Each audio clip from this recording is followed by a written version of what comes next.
Alara sat numbly on the bed, her eyes glued to the divorce papers Kian had just tossed at her.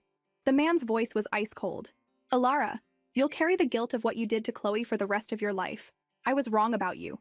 Sign it now." Her whole body trembled, eyes red and swollen, her voice choked with emotion as she cried out, "I didn't push her! How many times do I have to tell you?" But Kian was convinced. He had seen with his own eyes Alara shoving Chloe down the stairs. He grabbed her wrist, squeezing so hard she thought her bones might snap. "Chloe was my ex, sure, but we broke up ages ago. Why are you still so jealous?" "I'm not," she tried to explain, but in his eyes, every word she said was just a pathetic lie. He'd made up his mind, and that was it. A dead person couldn't prove their innocence. Suddenly, Alara laughed, a heart-wrenching sound that tore through the room. "Divorce? Fine by me." She sprang up and scrawled her signature on the paper. "Kian, I loved you for 10 years. Guess it was all just a bad joke. From now on, we go our separate ways." Kian glared at her. "You think signing a piece of paper ends this? I'll make your entire family pay for what you did to Chloe." Alara froze, her face etched with shock. "Isn't ruining me enough? My parents treated you like their own son. What has my family ever done to you?" He grabbed her chin, his voice dripping with contempt. "Nothing. Your family tricked me into this marriage, and I went along with it. But Chloe was innocent, and you took her life. With all your high and mighty airs, Alara, you're 1,000 times crueler than I am." His words hit her like a bucket of ice water, chilling her to the core. She looked at the man in front of her. So familiar, yet so unrecognizable. "Do you really think I'm that kind of person?" He burst into laughter, as if she'd told the funniest joke he'd ever heard, his eyes burning with hatred that threatened to swallow her whole. "You're not even worth my attention. Stop deluding yourself, Alara. From today on, you'll pay for Chloe's death." Watching him walk away without looking back, Alara's heart sank into a freezing abyss. She whispered, her voice shattered by pain, "Kian, what if one day you realize you've misunderstood me?" Kian paused for a split second, a strange pang piercing his chest, but it was quickly replaced by cold resolve. "For the rest of your life, Alara, you're the one who owes me." The next day, Alara was arrested on suspicion of murder. The only witness was Kian. As they led her away, tears streamed down her face. She glanced back one last time at the man behind her. "My biggest mistake was loving you." Kian thought avenging Chloe would bring him satisfaction, but all he felt was an aching emptiness, as if a piece of his heart had been carved out. Life in prison was a living hell for Alara. 5 years of being bullied by other inmates pushed her to the brink of despair. Then one day she discovered she was pregnant with Kian's child. She endured 10 months of pregnancy and hardship, giving birth to a tiny life. As soon as she recovered, she had no choice but to entrust the baby to her brother Ethan. 5 years later, she was released early for good behavior. When Ethan came to pick her up with her little boy, she hugged the child tightly, vowing never to be separated again. At 12 years old, Alara had joked that she'd grow up and marry Kian. At 22, that dream came true. But who could have imagined that 5 years later, he'd be the one strangling her, forcing her to sign divorce papers and pay for Chloe's life? Alara jolted awake from a nightmare, her body drenched in cold sweat. The past was like a beast that never stopped stalking her, always striking when she was least prepared, forcing her to relive that shattering pain. "Mom, another bad dream?" Leo walked in with a glass of warm milk, his small frame carrying a maturity beyond his years. "Want me to tell you a story? Uncle Ethan taught me a ton." The boy's intelligence always filled her with both guilt and heartache. She ruffled his hair. "I haven't been spending enough time with you. Your uncle's been so good to you. It's the weekend tomorrow, how about we hit the amusement park with him?" Leo's eyes lit up at the mention of the park. His face was a miniature version of Kian's, but while Kian's eyes were icy, Leo's were warm and gentle, sparkling like they held the entire night sky. Alara hugged her son tightly, soaking in the warmth she thought she'd lost forever. The next morning, as Alara and Leo ate breakfast at a diner, a news report on the TV caught her attention. Sources say Kian Croft, eldest son of the Croft family, will arrive in Azure City by month's end to collaborate with the Sterling Corporation. Both companies went public 5 years ago and have since become formidable financial powerhouses. Before the report could finish, Leo reached over and switched off the TV. He looked at his mom, his clear eyes flickering with a hint of unreadable curiosity. "That man named Kian. He's my dad, isn't he?" Alara's heart clenched. How do you deal with a kid who's too smart for his own good? She thought absurdly. Is there a way to make him a little less sharp? While she panicked, Leo pinched his own cheeks. Mom, I saw that guy's face on the news. Now look at mine. Alara glanced at the uncanny resemblance between her son and Kian, a heavy weight settling in her chest. To make sure Kian doesn't try to whisk you away with him someday? Maybe we should take an overseas trip for the holidays this year. Leo shook his head. Based on industry analysis, Mr. Croft's business network is massive. Even if we go abroad, he'd probably find us. Alara could only manage a weak laugh. Haha, you're too smart for me. After a moment of silence, Leo said softly, Mom, don't worry. I'm not going anywhere with him. Alara's eyes instantly welled up with tears. Why'd you say that out of the blue? Leo looked at his mom, his face serious. I just want to be with you. I don't need anyone else, not even him. Alara couldn't hold back anymore and pulled her son into a tight hug. Promise me, okay? That afternoon, at the entrance to the amusement park, Ethan told Alara and Leo to hang tight while he went to buy tickets. Just then, a sleek luxury car glided past them. Kian's gaze swept over, then froze abruptly. He ordered the driver to pull over. The driver slammed on the brakes. Kian turned his head. Why did that figure look so familiar? Could it be her? His friend Jax leaned closer to look. Whoa, isn't that your ex-wife? And that kid she's holding? Holy crap! He's your spitting image. Don't even try to deny it, that's gotta be your kid. A storm of shock, anger, and an odd, uninvited joy twisted Kian's face into a terrifying mask. Alara dared to secretly have his child? He couldn't even tell which emotion was stronger. That evening, after dropping Alara and Leo off at home, Ethan had to rush back to his studio to meet a tight deadline. Alara called after him, Don't overdo it with work. Ethan teased, Taking care of you is hard enough already. I don't even have a girlfriend yet. Leo suddenly giggled. Uncle's an old bachelor. Alara quickly covered her son's mouth. Don't be naughty. Don't say that, she whispered. But Ethan just laughed. This kid. Be good and listen to your mom, all right? Leo nodded obediently. After Ethan left, Alara gently asked, Did you have fun today? A blast, right? Leo chirped, So much fun. Just then, the doorbell rang. Thinking it was Ethan forgetting something, Leo dashed to open the door. But when he saw the face on the other side, the boy's smile froze solid. Kian hadn't expected his own son to open the door. Over the past 5 years, he'd imagined reuniting with Alara thousands of times. He pictured her cold, distant, or still full of hatred. Never once did he think he'd meet his child first. Hey kid, it's your dad. Leo's heart lurched, his instinct screaming to slam the door shut. But Kian was faster, blocking it with his hand and pushing his way inside.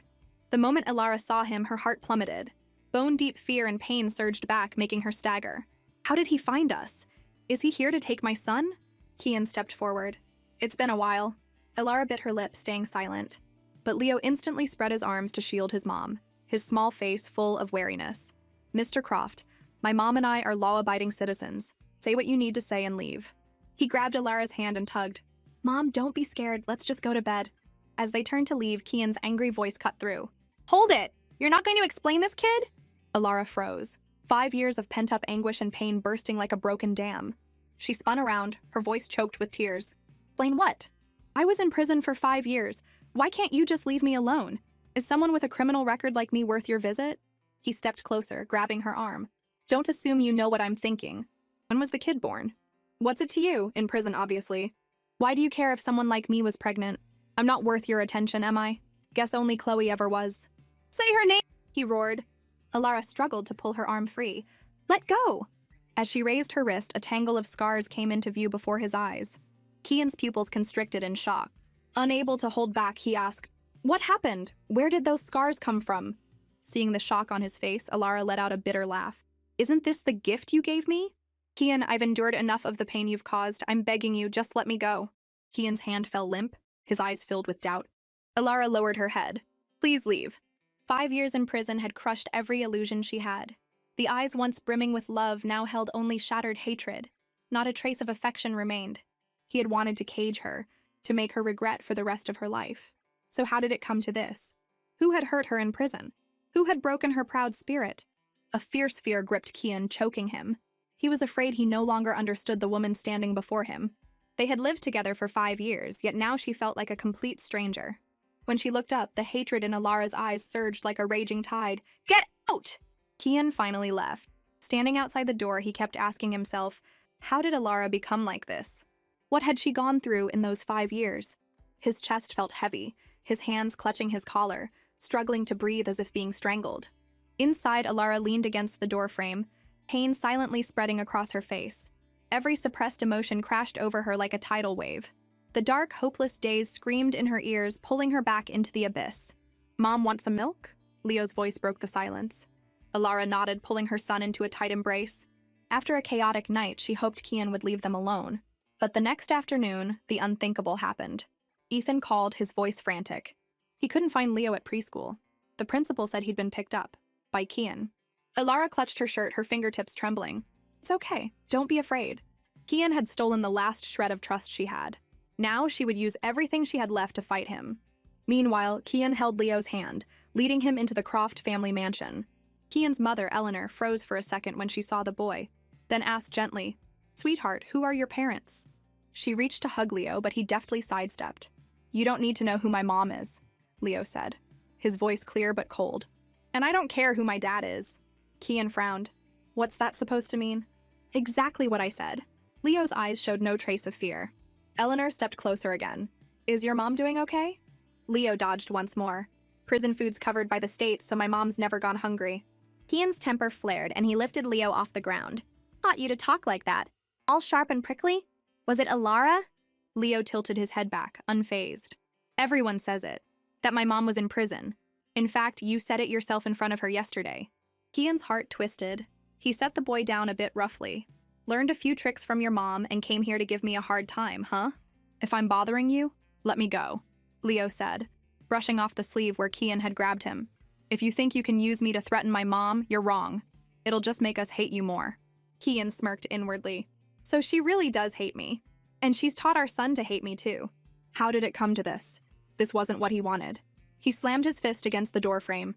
"Kian, stop it," Eleanor pleaded, grabbing her son's arm. "Take care of the kid, Mom," Kian muttered, heading upstairs. Eleanor turned to Leo. "Did he scare you? What's your name?" "My name's Leo. Mom says it means to hold on and hope." "Beautiful name," Eleanor sighed. "Even if you compliment me, I'm not getting close to you," Leo said. "My mom's coming to get me. I only want her." A wave of sadness surged in Eleanor's heart. The boy truly despised them. The next day, Alara strode into Kian's company building. She wore light makeup and low heels. It was peak office hours, and her presence drew every eye in the room. The receptionist froze, struck by her aura, and stammered after a moment. "Can I help you, ma'am?" "Kian Croft," Alara said, naming the man the entire company revered, her voice calm and steady. The receptionist hesitated. "I'm sorry, you need an appointment to see Mr. Croft." Whispers erupted behind her. "She's here for Croft? Look at her, is she some secret mistress? I heard he only ever loved Chloe." So the whole company knew Kian loved Chloe. Only Alara had been foolish enough to think he might one day love her again. Alara took a deep breath and told the receptionist, "Just give him my name. He'll see me." Before the receptionist could ask for her name, a voice called out from behind. "Hey, what are you doing here? Looking for Kian? I'll take you up." Alara stepped into the elevator, thanking Jax. "No need to thank me. I've got business too. Besides, your family still holds shares here. It's not like you're sneaking in." "You've done your homework on me," Alara said, her tone laced with sarcasm aimed at both him and herself. "Too bad those shares aren't mine anymore." Jax glanced at her, hesitating before asking, 5 years ago? Did Kian put you in prison?" Alara didn't answer, only offering a faint, hollow smile. Jax didn't press further. He just knew the Alara standing before him was nothing like the naive girl from years ago. The elevator stopped at the top floor. Jax knocked on the door. "Kian says come in." Kian saw Jax with someone else and teased, "Bringing a date to meetings now?" But when he saw who was standing behind Jax, his face changed instantly. "What are you doing here?" Alara looked him straight in the eye. "I'm here to pick up my son." "He's my son too," Kian snapped back. "No, he's my son. Mine alone." She stared at Kian, her voice dripping with mockery. "Didn't think you'd actually want to claim him. You doing okay, Mr. Croft? I thought you hated me to the core." Her words hit Kian like a punch to the face. The love she once had for him had turned into a balanced hatred. "I've realized it doesn't matter if I'm innocent or not. What matters is you never gave me even a shred of trust. Don't tell me you're only now realizing there's an unpaid debt between us." A crack appeared in Kian's anger. He shot to his feet. "Who taught you to talk like that?" Alara met his gaze, unflinching. "You did, with your own hands." Kian flinched. "You snuffed out every last bit of love I had for you," she continued. "What more do you want from me now?" A flicker of emotion crossed Kian's face. Looking at the woman before him, he felt an odd sense of being lost. Alara's voice was almost pleading. "I have nothing left to give you. You've already taken my family's fortune. I'm begging you, can't you show me even a little mercy?" Kian's throat tightened. Seeing her like this, frustration sprouted in his chest like wild weeds. He tugged at his collar, deliberately avoiding her eyes, and threw out a devilish offer. "Want your son? Go entertain clients at Migo tonight. Alara's head snapped up, staring at him in disbelief. You want me to be an escort? Kian smirked. What? You want your kid but can't handle a little thing like that? Alara took a few steps back, shaking her head. You're even crueler than I thought. A strange sense of relief washed over Kian. He thought she'd refuse, but Alara suddenly smiled. Fine. If Mr. Croft wants it that way, how can I say no? One night of entertaining for my son? I'd do it 1,000 times. She looked at Kian, her eyes heavy with weary despair. In her mind, her life had shattered long ago. Breaking a little more wouldn't matter. As Alara turned to leave, she glanced back, her voice devoid of emotion. Just try not to regret it. The door slammed shut. In the office, Kian collapsed into his chair as if drained of all strength, his face dazed. She actually agreed. Kian let out a frustrated grunt. That evening, when he returned to the Croft mansion, Leo was standing alone at the front door. What are you doing out here? Leo looked up, his face expressionless. Waiting.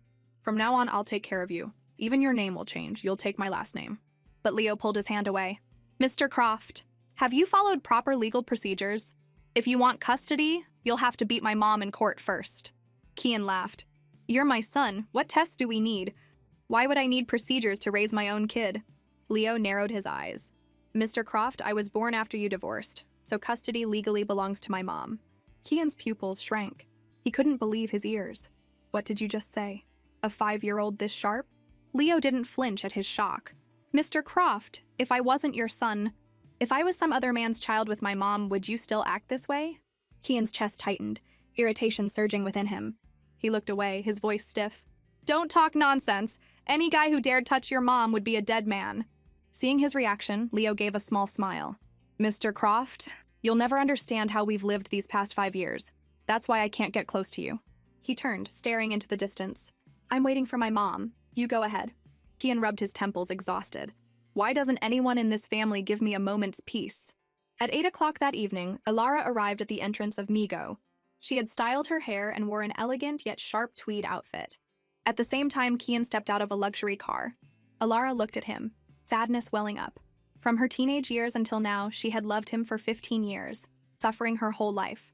Only now did she realize there was no going back. The price of this realization was her dignity and a shattered family. How did it come to this? Who was pulling the strings behind it all? While she was lost in thought, a drunken man staggered toward her.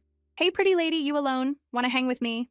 Alara's eyes turned ice cold, and she refused him flat out. But the man still reached to grab her. In the next second, a figure flashed by, seizing the man's wrist so hard it seemed his bones might snap. The man yelped in pain. Kian growled through clenched teeth. Get lost! The guy saw Kian's ferocious glare, muttered a curse under his breath, and scurried off. Kian turned to Alara, his voice low. How long have you been waiting?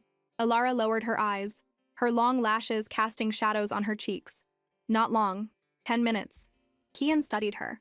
Alara's posture was flawless, every detail perfect. But that very perfection made her feel like a stranger. Back then, she was always warm, generous, her eyes brimming with love for him. Now, those eyes held only an empty void. The pride that had been broken was long gone, swallowed whole, leaving nothing behind. Kian instinctively looked away, his tone curt as he told her to follow him upstairs.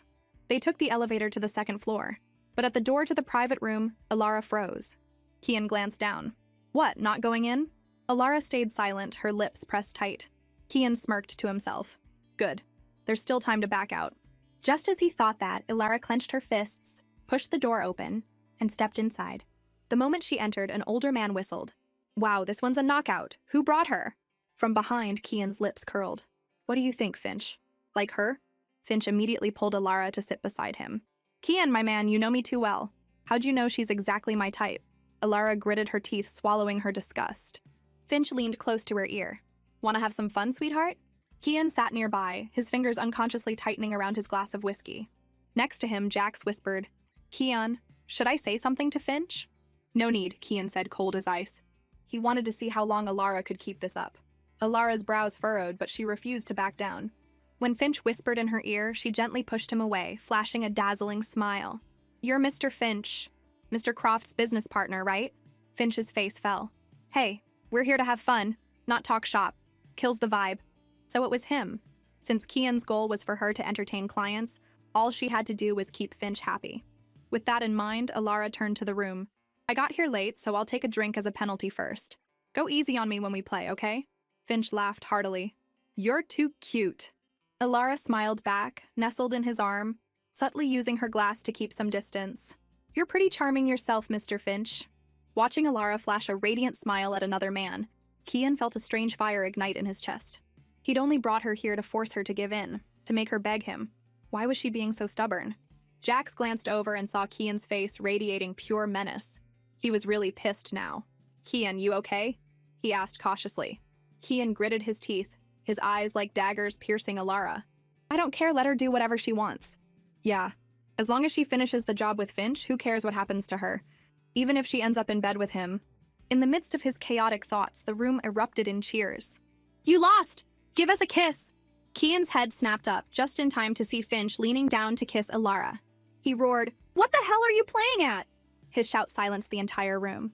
But Alara just smiled. Wanna join?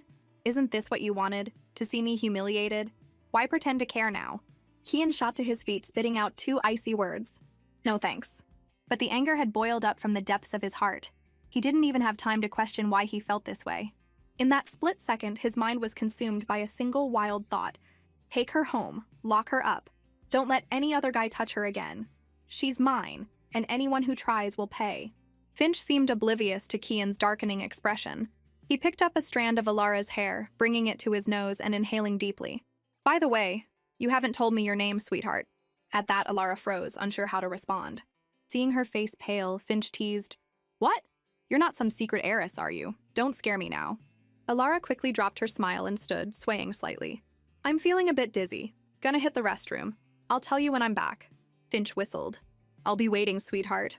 Alara stumbled into the bathroom. She braced herself against the sink. What was she supposed to say now? I'm Alara Croft, the former heiress now reduced to entertaining clients to survive. The dignity and strength she had painstakingly rebuilt would crumble into a cruel joke. Kian approached silently, unnoticed. The next second, she was slammed against the sink. She looked up, meeting his familiar mocking gaze. He leaned down, his voice dripping with scorn. What? Scared I'll tell him who you are? His thumb grazed her red lips with undeniable force, then slid down to tilt her chin up. Why not push him away, if I hadn't stopped it? Were you actually going to let Finch kiss you? Alara turned her face away, eyes lowered, silent. He didn't let her escape. He forced her chin higher. 5 years, and you've lost all self-respect, huh? Suddenly, Alara laughed. She laughed as tears streamed down her face. What right do you have to judge me? Weren't you the one who brought me here? You told me to entertain, and I did. Kian gripped the back of her neck, pressing his forehead against hers. His hot breath burned her face. What if I told you to date him? Then I'd do it. In your eyes, I'm just a toy you can summon and discard, right? You don't care? So why should I? You brought me to a place like this. Did you think I wouldn't get harassed? She shoved him away, her voice trembling. You just wanted to see me humiliated, didn't you? Haven't seen enough? Disappointed yet? Her words ignited his fury. He slammed her against the cold wall, his searing lips crashing onto hers in a punishing kiss. He couldn't even explain it to himself. He should despise her, but seeing another man desire her filled him with rage, leaving only one thought. She's only for me to look at. Alara struggled fiercely. Just then, footsteps echoed outside the door. Kian gave a low, taunting chuckle. Go ahead. Scream. Let everyone see how pathetic you are. Alara shoved him away hard, her voice breaking. Why do you keep tormenting me like this? What am I to you? A toy you can pick up and toss aside whenever you want. Wasn't 5 years ago enough? I've already paid too high a price. Why can't I ever escape you? She wiped her lips as if to erase the humiliation, then ran off without looking back. Kian stood frozen, his heart feeling squeezed. He didn't understand why seeing Alara in pain made his own chest ache with every beat. He must be crazy, or drunk. Why else would he feel these forbidden emotions for the woman he was supposed to hate forever after 5 years? When Alara returned to the private room, Finch was still waiting. The moment he saw her, he slung an arm around her shoulder, casual as an old lover. Kian walked in just then, his eyes darkening instantly. Finch leaned in to whisper, Is there something going on between you and Kian? Alara stiffened, unsure how he knew. She quickly regained her composure, flashing an innocent smile. Mr. Finch, you're joking, right? There's nothing. But Finch wasn't easily fooled. I saw Kian follow you right after you left, he said. Alara lowered her face, not responding further. Then, out of nowhere, she asked, Mr. Finch, do you really want to know who I am? Her serious tone made him pause. She said her name was Alara. The name Alara, splashed across headlines 5 years ago. The heiress accused of murder, Kian Croft's ex-wife. The truth hit Finch like a lightning bolt. He gaped. "You're kidding!" Alara replied coldly. "What's there to kid about? I served 5 years in prison. Don't believe me? Look it up online, Mr. Finch." Finch's mind reeled. If this was true, Alara was Kian's ex-wife. So why would Kian bring his ex to entertain clients? He couldn't help asking, "Why did Kian tell you to come here?" Alara laughed, a mix of resignation and self-mockery. "We're divorced. You don't need to think of me as anything to Kian." Exactly. She had never been anything to Kian. Not 5 years ago, and not now. There had never been a place for her in his heart. Before she could finish, Kian strode over. In front of the stunned room, he hoisted Alara over his shoulder. The sudden move sent her into a panic, thrashing and shouting, "Kian, what are you doing? Put me down!" Her voice was a mix of fear, anger, and a deep, unspoken sense of betrayal. Kian only smirked, his voice thick with jealousy and possessiveness. "Put you down? So you can keep flirting with other guys?" Finch, standing dumbfounded on the sidelines, stammered, "Kian, calm down and talk it out. Don't do anything crazy." Kian ignored him, turning to Finch. "Sorry, Finch.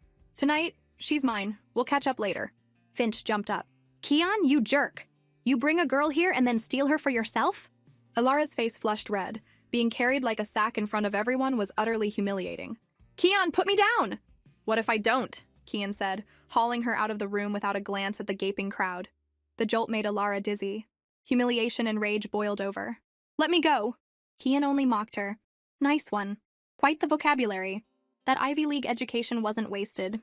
You're the one who told me to entertain clients and now you're changing your mind? Let someone else take me home. I spent 5 years in prison because of you, you bastard. What more do you want?" Her words silenced the room. She was Alara Croft, the once glamorous heiress imprisoned 5 years ago. Alara let out a tearful, hollow laugh. "Kian, you've left me with quite a reputation." She didn't want to cry, but fate was cruel. Just when she thought she'd escaped, another blow reminded her she'd never outrun this shadow.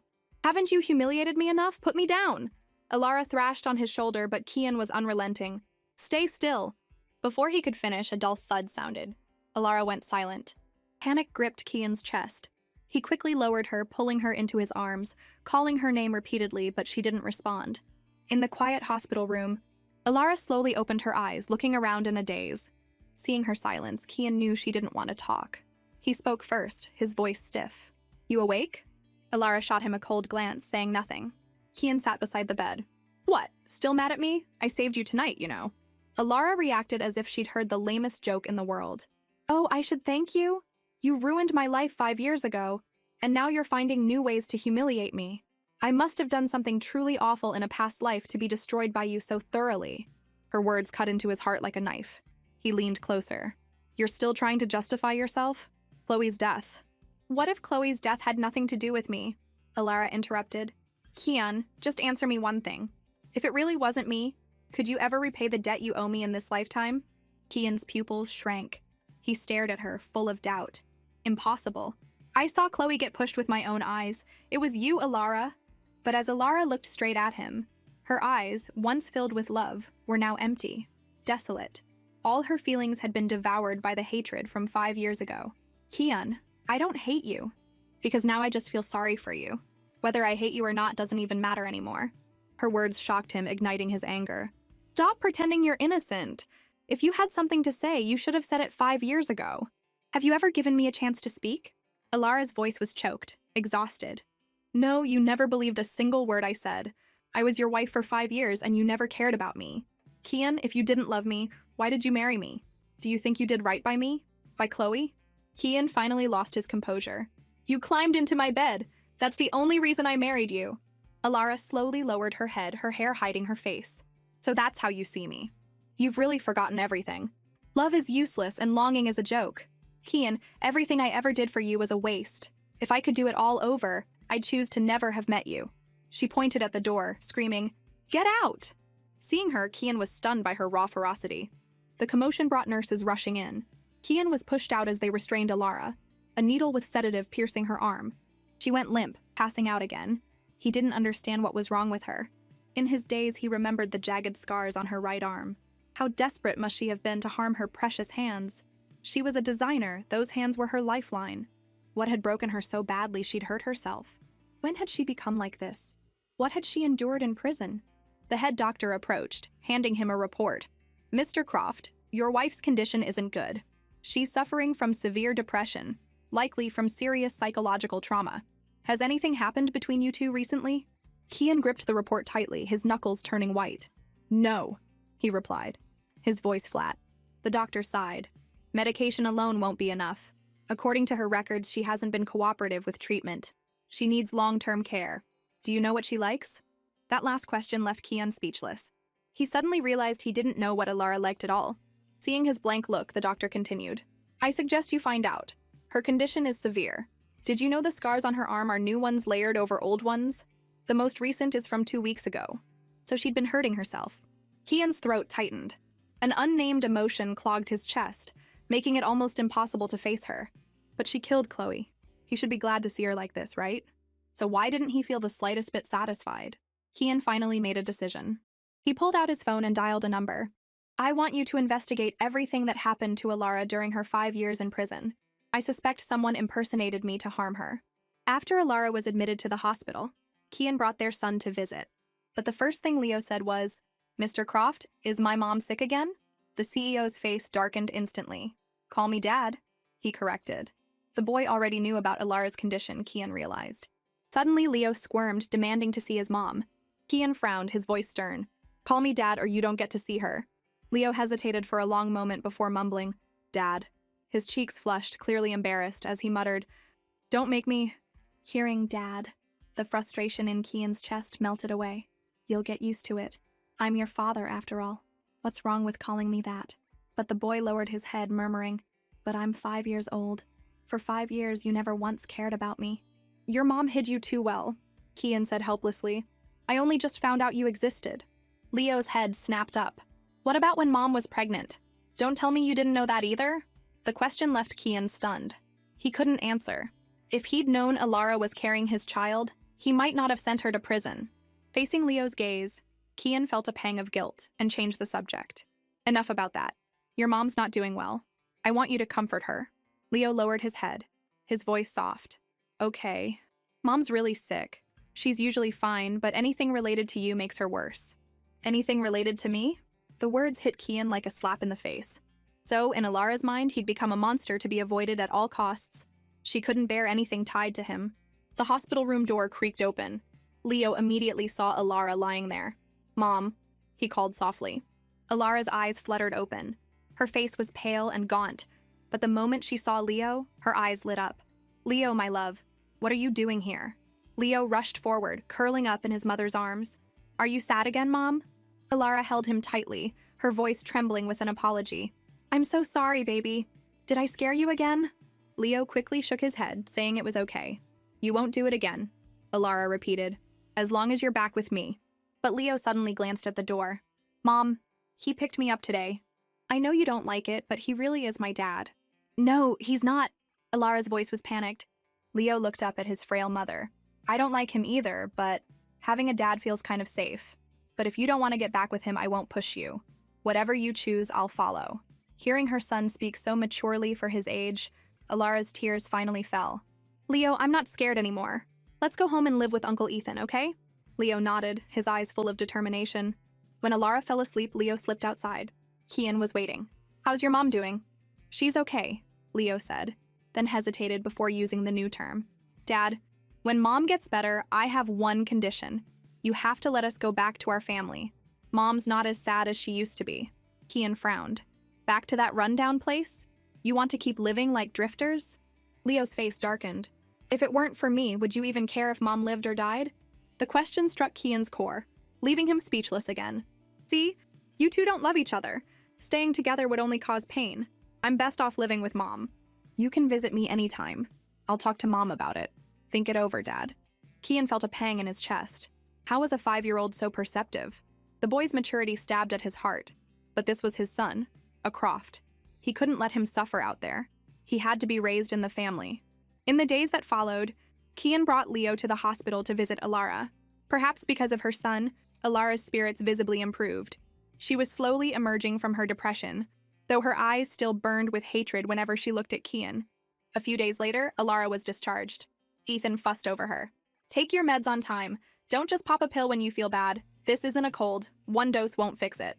For a rare moment, Alara acted playful. Ethan, look at me. I'm fine now. I'm usually okay, you know. What about seeing Kian again? Ethan's single question froze Alara's smile. Exactly. When she saw Kian, she panicked, lost control. That man had hurt her so deeply that she was trapped in his shadow, afflicted with an incurable disease called memory. Alara took a deep breath, her eyes hardening with resolve. Some things medicine can't fix. I have to rely on myself. I don't want to live under Kian's shadow anymore. I need a new life, a fresh start. Even with this illness, I'll fight this fear. Meanwhile, in a luxury car parked a block away, are you stalking your ex-wife? Kian shot Miles a sharp look. One more word and I'll throw you out. Miles just grinned widely. You've been awfully concerned about her lately. What, finally falling for your ex? Kian cleared his throat, dodging the question. I need you to do something for me today. Not long after, an unexpected visitor arrived at Alara's studio. Miles accepted the coffee she offered and got straight to the point. He handed her a business card.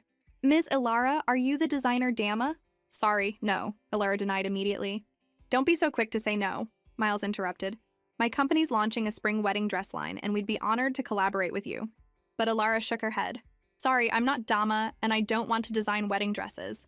I don't believe in love anymore, so I can't create. Please leave. Miles nodded, not pushing. I understand. But Ms. Alara, I hope you'll reconsider.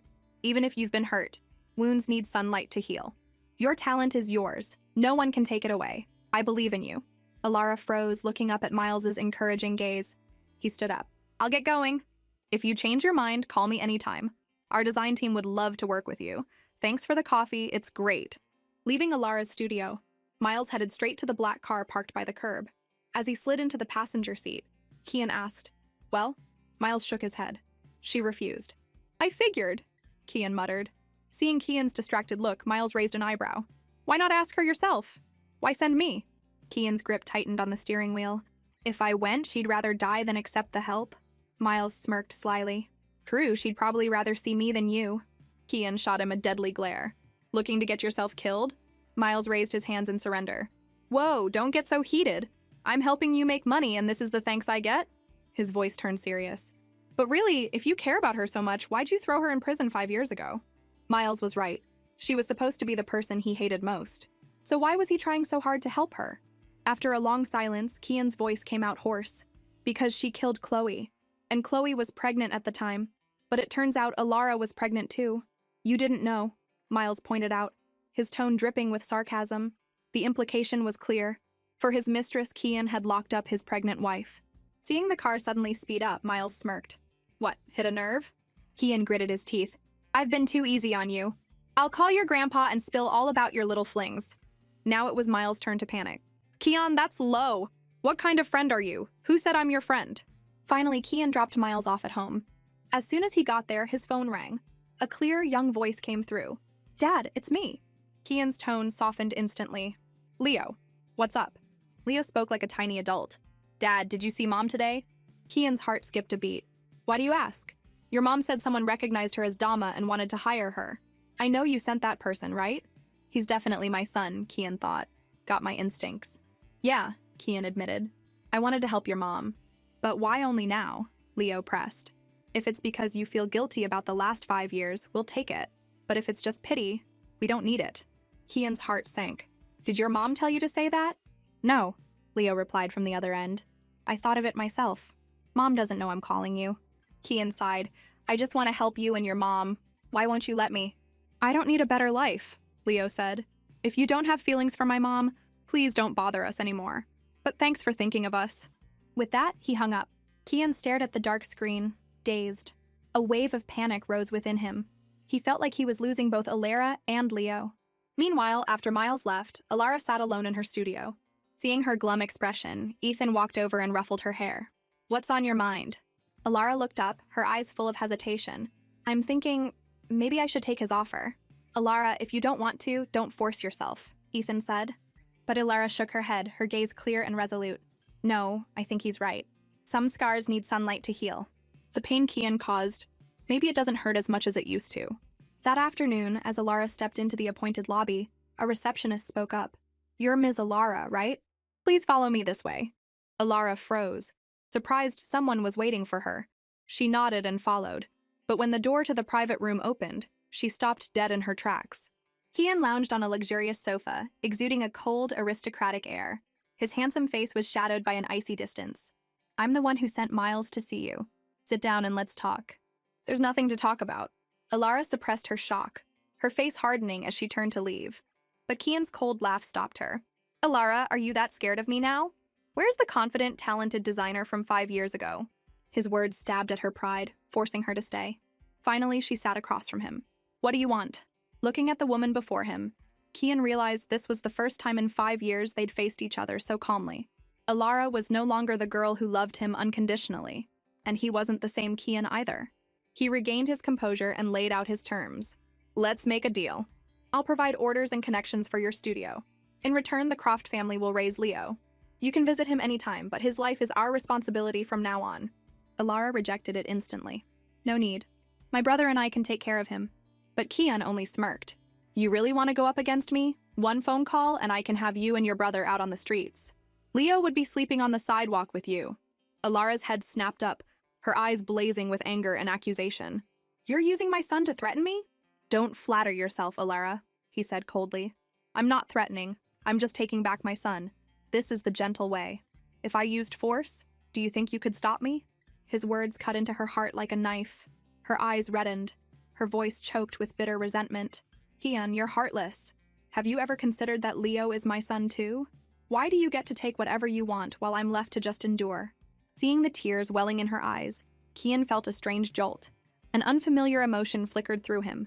It had been happening more often since Alara came back, as if the walls he'd built up over the years were finally starting to crumble. You want to talk reason with me? Alara, don't you find that laughable? He's a Croft. You've never had a say in his future.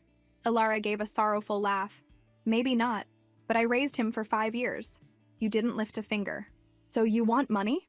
Kian said, his voice dripping with contempt, as if he'd seen right through her. 5 million. Call it payment for raising Leo. If you want cash, just say so. Don't pretend to be noble. His scornful gaze clearly branded her as the kind of woman who'd sell her own son for money. Alara stayed silent, staring at Kian. After a long moment, she laughed, a broken sound that was almost dizzying. Since you're so eager to compensate, I'll assume it's your guilty conscience. 5 million, wired to my account by tomorrow. Free money. Who'd say no? Her smile vanished as quickly as it appeared, her eyes flashing with cold defiance. 5 million's a bit cheap, though. I thought a man like Mr. Croft would shell out billions for his son. I was ready for 9 figures, and you offer just 5 million? She clicked her tongue in mock disappointment. As she expected, Kian's face darkened. Alara, you're that kind of woman? What kind of woman? She cut in. Careful, Mr. Croft. You might fall for me. She smirked inwardly. If he already thought that of her, she'd play the part. From now on, there was only old hatred between them.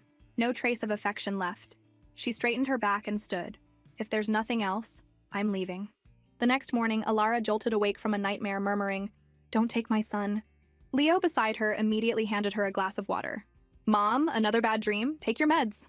It'll help. Alara ruffled his hair, her voice weary. I'm sorry, baby. I made you worry again. The boy snuggled closer. Don't be scared, Mom.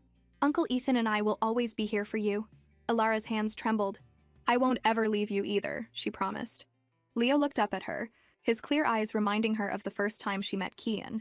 The arrogant, popular college guy, his tie loosened with a carefree attitude. How had the man she once loved so deeply become the cruel person he was today? Mom, is Dad giving you a hard time again? Leo's voice snapped her out of her thoughts. Seeing her son's cautious expression, Alara's heart softened. She told him the truth. Kian wanted him to live at the Croft family mansion. Leo wasn't surprised. He smoothed his messy hair. You said no, right, Mom? Alara gave a strained smile. Yeah, your dad even offered us a lot of money. Don't be sad about me, okay? Leo said quickly. Having money is great. We can go on a trip with Uncle Ethan. Alara nodded with a smile, hiding her real fear. She knew her ties with Kian weren't over. The 5 million was probably just the opening act in his plan to humiliate her. She hugged her son tightly, comforting both him and herself. Leo, I won't let anyone take you away. Later, Alara headed to her studio. As soon as she walked in, Ethan greeted her with a grimace. Alara, bad news. All our studio's contracts got canceled out of nowhere. Alara froze. What? How did this happen? Simple. We pissed someone off, Ethan said. His words made everything click for Alara. It had to be Kian. He was using his power to show her how easily he could destroy their livelihood. His goal was clear: force her to hand over Leo. She clenched her fists, her resolve hardening. No matter what, she wouldn't give her son to that man. She was Dama, a name respected in the design world. She wouldn't be blacklisted so easily. Someone would be willing to help. Ethan looked at his sister's defiant stance and sighed. He knew how stubborn she could be. She'd fight, even in the darkest moments. But he didn't know how long they could hold out. Meanwhile, in the CEO's office at Croft Enterprises, an assistant reported respectfully, 3 more companies have officially canceled their contracts with Ms. Alara's studio. What was Alara's reaction? Kian asked calmly. She didn't react at all, the assistant replied. Then added, after the cancellations, they didn't sue for breach of contract or make any complaints. Kian's eyes flashed with anger. The business had completely stalled, effectively blacklisted by the industry, a death sentence for any studio. How could Alara stay so calm?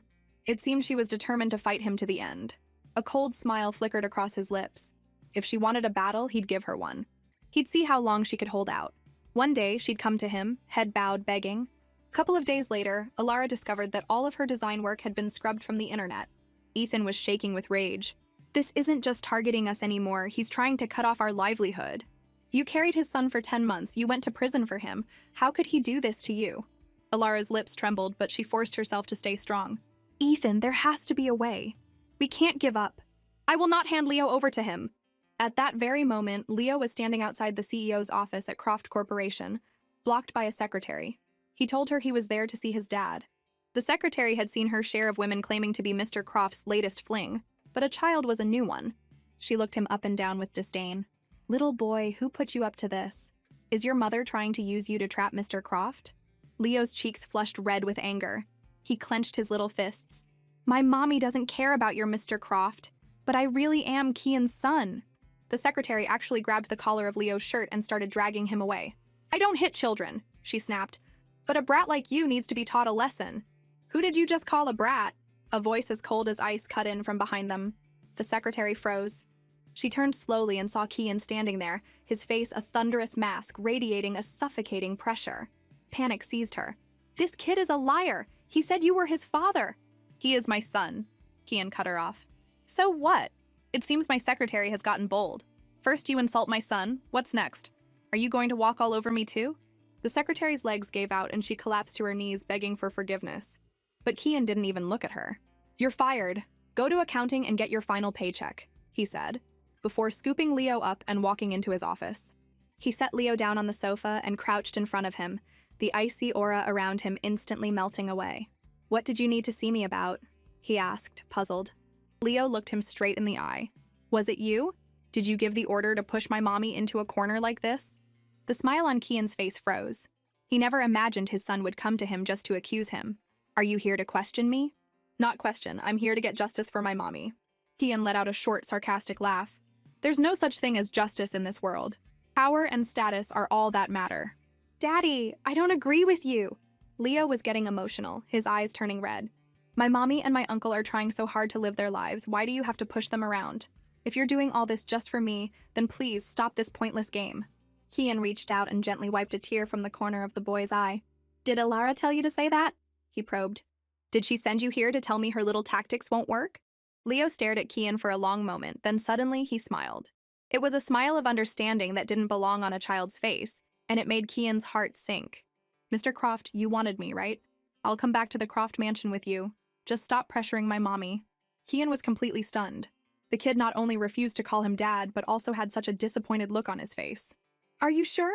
Leo nodded firmly. Kian took out his phone and dialed Alara's number. You should tell your mom, otherwise she'll think I kidnapped you. The moment the call connected, Kian's cold voice cut through. I'm taking Leo. From now on, he's the young master of the Croft family. Alara's voice was a frantic scream. Kian, who gave you permission to take him? Tired of her hysterics, Kian simply handed the phone to Leo. The boy swallowed his sadness and spoke softly. Mommy, you can come visit me. It'll be like we're not even apart. So you've decided to go enjoy a life of luxury, is that it?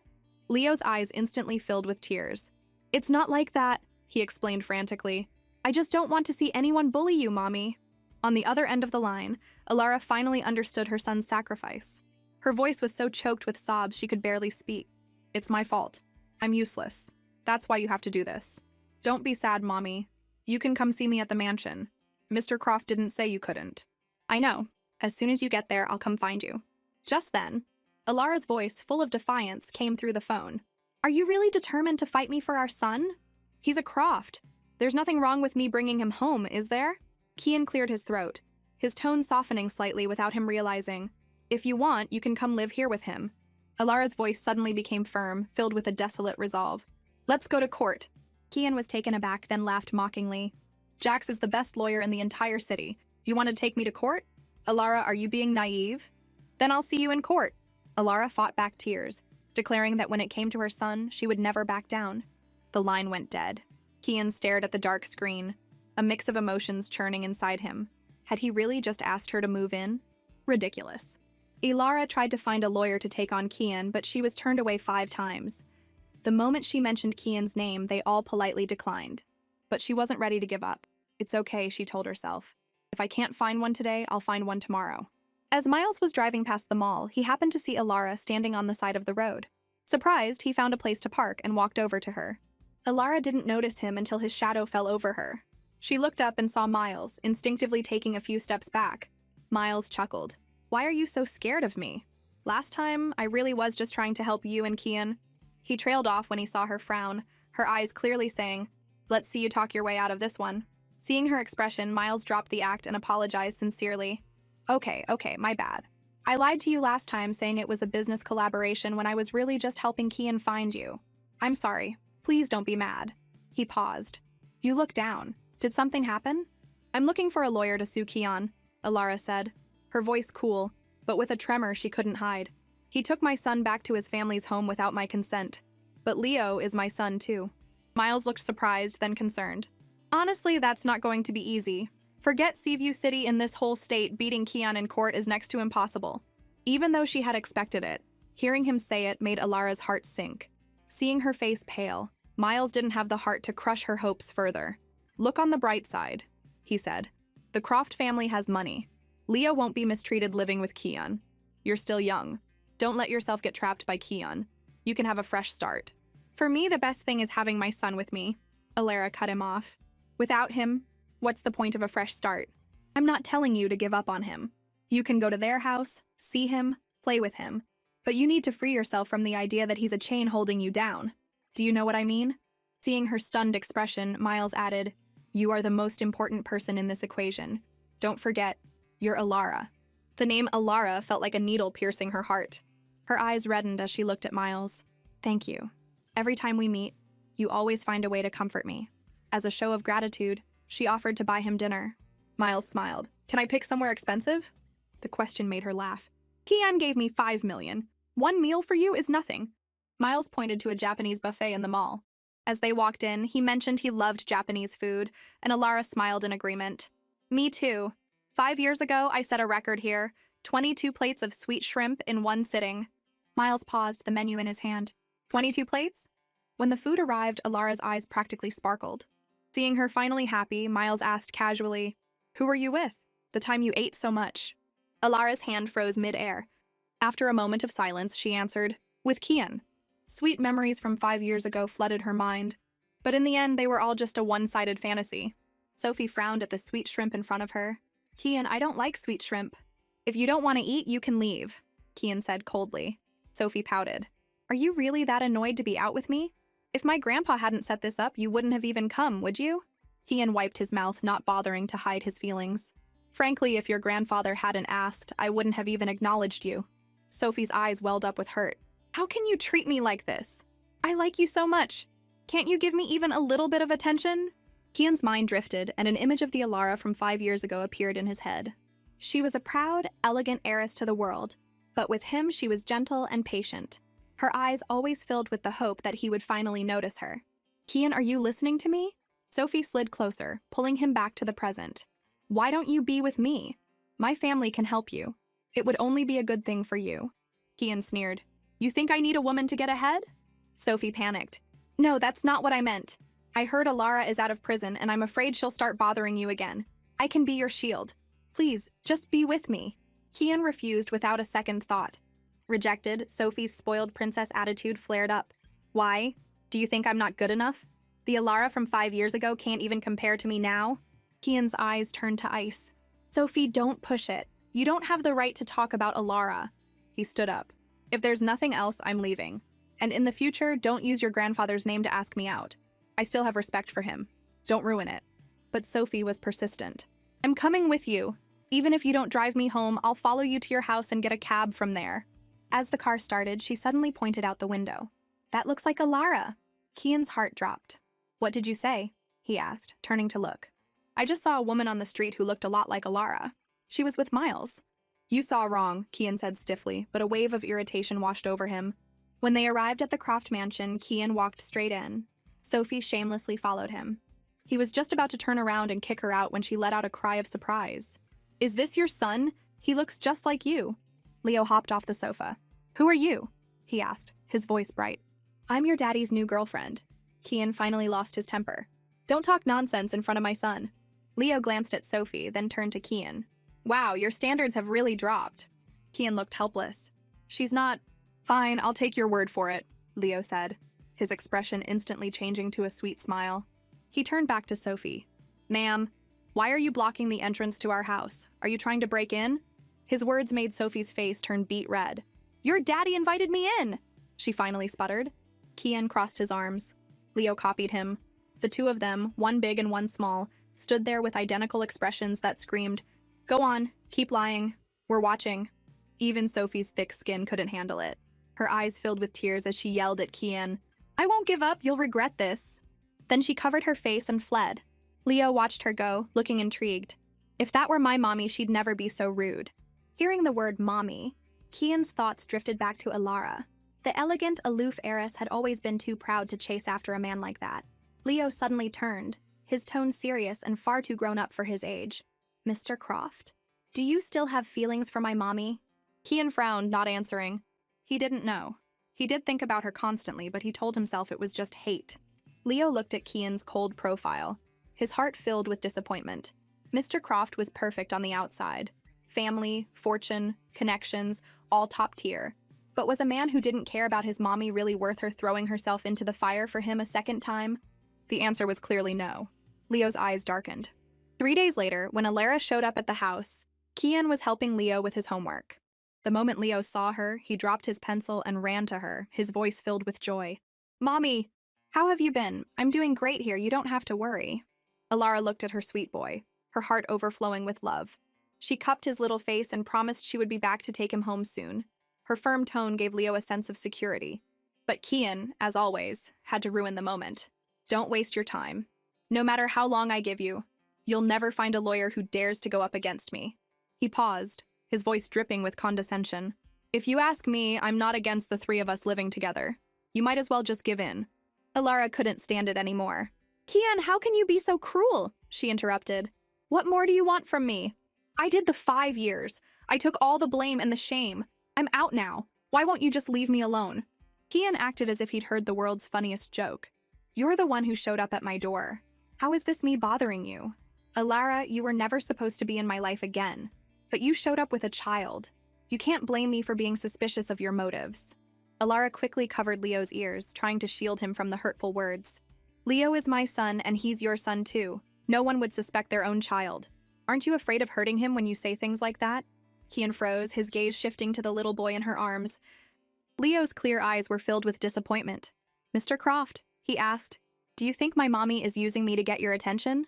His young but firm voice left Kian speechless. This is between adults. You wouldn't understand, was all he could manage. Leo pulled away from Alara and bravely stood in front of her. You're right, I don't understand. But Mr. Croft, if mommy wanted your attention, she could have used me to bargain with you when I was born 5 years ago. But she didn't. She hid me from you for all this time. Don't you get it? Get what? That Alara hated him from the bottom of her heart, so much that she wished she could disappear from his life forever? Kian couldn't face that thought, couldn't admit it was true. He could only twist her intentions to fit his own narrative. If you're done, you can leave, he said, dismissing them. Alara stroked Leo's head, her gentle words hiding a steely resolve. She told him she had to leave for a while. Hatred flared in her eyes, but her voice was calm and cold. Fine, as you wish. I'll disappear from your sight. How about that? Kian's heart skipped a beat. He watched her walk away, suddenly at a loss. Leo watched Alara leave, his eyes red and his lips trembling. Mommy! he whispered. That single word was like an invisible rope, tightening around Alara's heart. Her steps faltered, as if time had frozen. But after a brief moment, she gritted her teeth and walked on, never once looking back. Kian watched her go, a sharp pain piercing his chest, as if an invisible hand was squeezing his heart. Wasn't this what he wanted? An unfamiliar unease settled in his heart. He called her frantically, but the only response was the robotic voice telling him her phone was off. It was clear Alara was truly gone from his life. She glanced at the time in a daze and her eyes widened. How did I fall asleep? The deadline is tomorrow, I have to keep going. Her head was spinning, her body was chilled, and her throat ached. She realized she had a cold. With a resigned sigh, she stood up and decided to go to the hospital. For my son, she thought, I have to get better quickly. A handsome doctor took her temperature, clicking his tongue in surprise. You're lucky you came in when you did. Any later, and it could have been dangerous.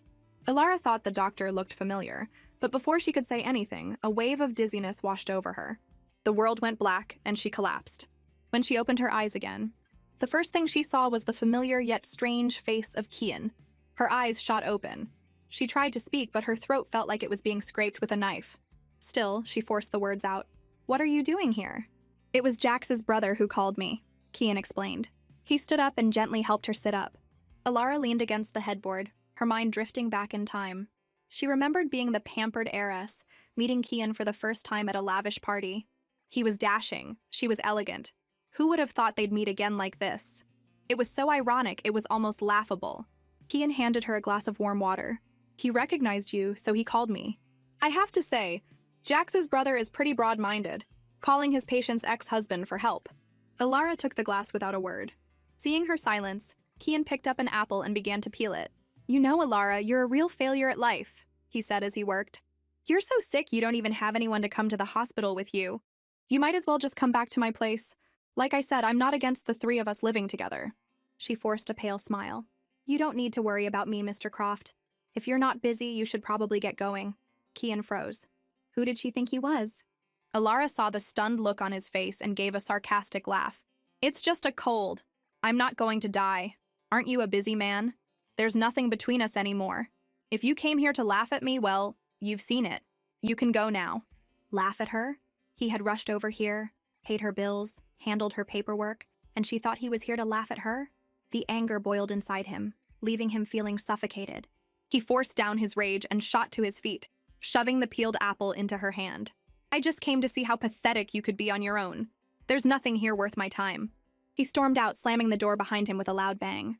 Alara sat on the bed and let out a self-deprecating laugh. Care about her? He never cared about her feelings when he was hurting her. Now he was suddenly acting concerned? How ridiculous. After her IV drip was finished, Alara went to handle her discharge paperwork alone. Weak and unsteady, she nearly fell, but a strong hand caught her just in time.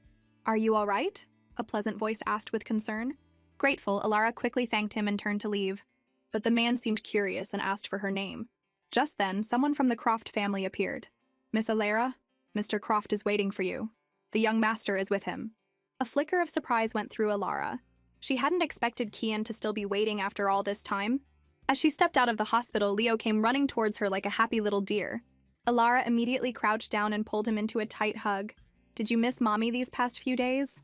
Leo nodded vigorously. So much. He reached up and placed his little hand on her forehead to check her temperature. Satisfied she was no longer feverish, he scolded her like a little adult for not taking care of herself. His cute, concerned tone made Alara laugh, but then her nose started to sting. You're right. Without you here, Mommy can't even sleep well. Leo seriously encouraged her not to give up hope, promising he would work hard to come back to her so she could one day bring him home. Alara's eyes welled up again as she stroked his hair and agreed. She asked if Kian was treating him well. Leo assured her he was, telling her not to worry and to eat well. The love in her son's words filled her with warmth. But just then, a teasing voice with a slight accent came from behind her. Well, is this your son? Leo immediately became vigilant, standing in front of his mother like a little knight. What do you want? He demanded, accusing the man of staring at his mother. The handsome mixed-race man wasn't offended. He just pinched Leo's cheek. I was looking because your mom is beautiful from behind. Leo was furious. You better not try anything with my mommy, he warned, his cheeks puffed out. Alara quickly pulled her son back, telling the man to stop joking. Just as the atmosphere grew tense, Kian appeared like a cold gust of wind. What do you think you're doing? He roared, positioning himself between Alara and Leo, shielding them as he glared at the other man. The man looked completely bewildered.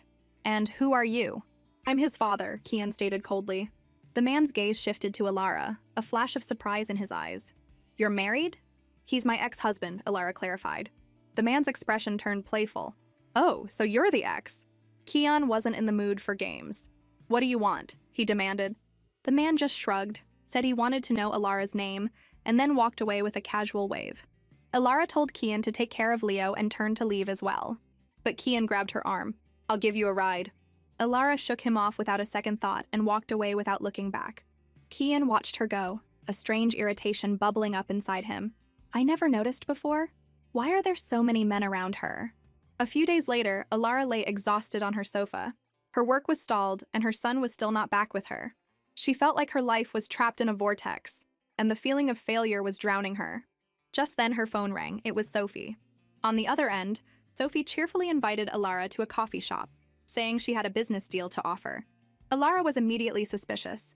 She remembered clearly that Sophie had been obsessed with Kian 5 years ago, and was still chasing him now. There was no way this was a friendly call. But for the sake of her business, she agreed to go. An hour later, Alara arrived at the cafe. When Sophie saw her, she was taken aback. 5 years, and this woman was still as proud, as cold, and as stunningly beautiful as ever. Alara got straight to the point. "Why are you offering me a business deal?" Sophie claimed she felt Kian wasn't worth the effort and wanted to form an alliance with Alara. Alara just laughed in her face and told her she didn't need her charity. Sophie, furious, accused her of being ungrateful, but Alara was unfazed. Sophie had just mentioned that someone had asked her to set up this meeting. A pair of arms wrapped around Alara from behind. A familiar, smiling voice, the same mixed-race man from the hospital, said, "We meet again." Alara turned and found herself looking into a pair of blue-green eyes. She immediately broke free from the man's embrace and put some distance between them. The man clicked his tongue and shifted his gaze from Alara to Sophie. "Didn't you tell her who I am?" Sophie rolled her eyes, her annoyance at her brother's fawning clearly written on her face. "Kenji, you show up and you're already all over her. We haven't even had a chance to talk." Alara was stunned. She never would have guessed this man was Sophie's brother. Sophie quickly explained that Kenji had been living abroad for the last 5 or 6 years and had been out of their social circle for a long time, so it was normal that Alara didn't recognize him. "So you're saying it was your brother who wanted to see me today?" Alara asked, still processing. Sophie tossed her hair. "That's right. My brother has a design brand overseas and he wants to do a limited edition collaboration with you." Alara knew there was no such thing as a free lunch. "What are the conditions?" she asked immediately. Kenji leaned in closer. "There is one condition. Come work for my company. If you need a job, you can be officially listed with us. We'll give you creative freedom, but we'll need to sign a contract that includes a commission percentage." Shocked, Alara asked him why and what he would possibly gain from it. Kenji gave her 2 reasons. 1, "I think you're incredibly talented, so having you at my company is a win for me." He took another step closer, his lips near her ear. "And 2, you're Kian's ex-wife, and you're totally my type. Get with me, and I can help you make his life a living hell." Not a bad deal, right? Alara gave a cold smile, seeing right through him. "You're right. It's a win-win." Afterward, Kenji told Sophie to leave. She grumbled that she wouldn't have bothered helping if it weren't for Alara. Once she was gone, Kenji introduced himself. "My name is Kenji. I'm the eldest son of the Su family. I did 5 years in prison. Does that scare you?" His words struck a chord with Alara, and her defensiveness immediately vanished. She extended her hand. "My name is Alara. Same here." They went into the cozy coffee shop. Once seated, Alara asked him to get straight to the point. Kenji beat around the bush for a moment before admitting he was interested in her, for now, because she was beautiful and had a great body. His blunt, almost crude honesty left Alara speechless. He explained further that people overseas were more impulsive and passionate, and that those feelings often faded quickly. He wanted to have a physical relationship with her, and she was free to come and go as she pleased, though he'd prefer it if she stayed at the company. It finally clicked for Alara. "Are you asking me out?" Kenji looked at her as if it were the most obvious thing in the world. "Finally got it. Yes, that's exactly what I'm doing." Alara's demeanor shifted. "There are plenty of passionate and impulsive people in the world," she said coldly. "But you, Mr. Su, are the first to be so direct." Kenji took her hand from the table. "No one ever said it was wrong. In the adult world, you don't need things like long-term commitment. True love is a burden. It just drags people down. I'm all about instant gratification." Alara snatched her hand back. "Maybe you're right. Deep affection is just a form of self-torture." She thought of her unwavering love for Kian and the 5 years of hell it had earned her. A sharp pain shot through her heart, but she quickly composed herself. But even though I've had my fill of suffering and love, I refuse to lose myself to lust. It's no different from losing yourself to love. So I'm afraid I'm going to have to disappoint you. Kenji thought she was playing hard to get, but Alara made it clear she wasn't. He just shrugged. All right. In that case, I'll take that as a direct rejection. Since you've turned me down, you probably won't get another chance like this.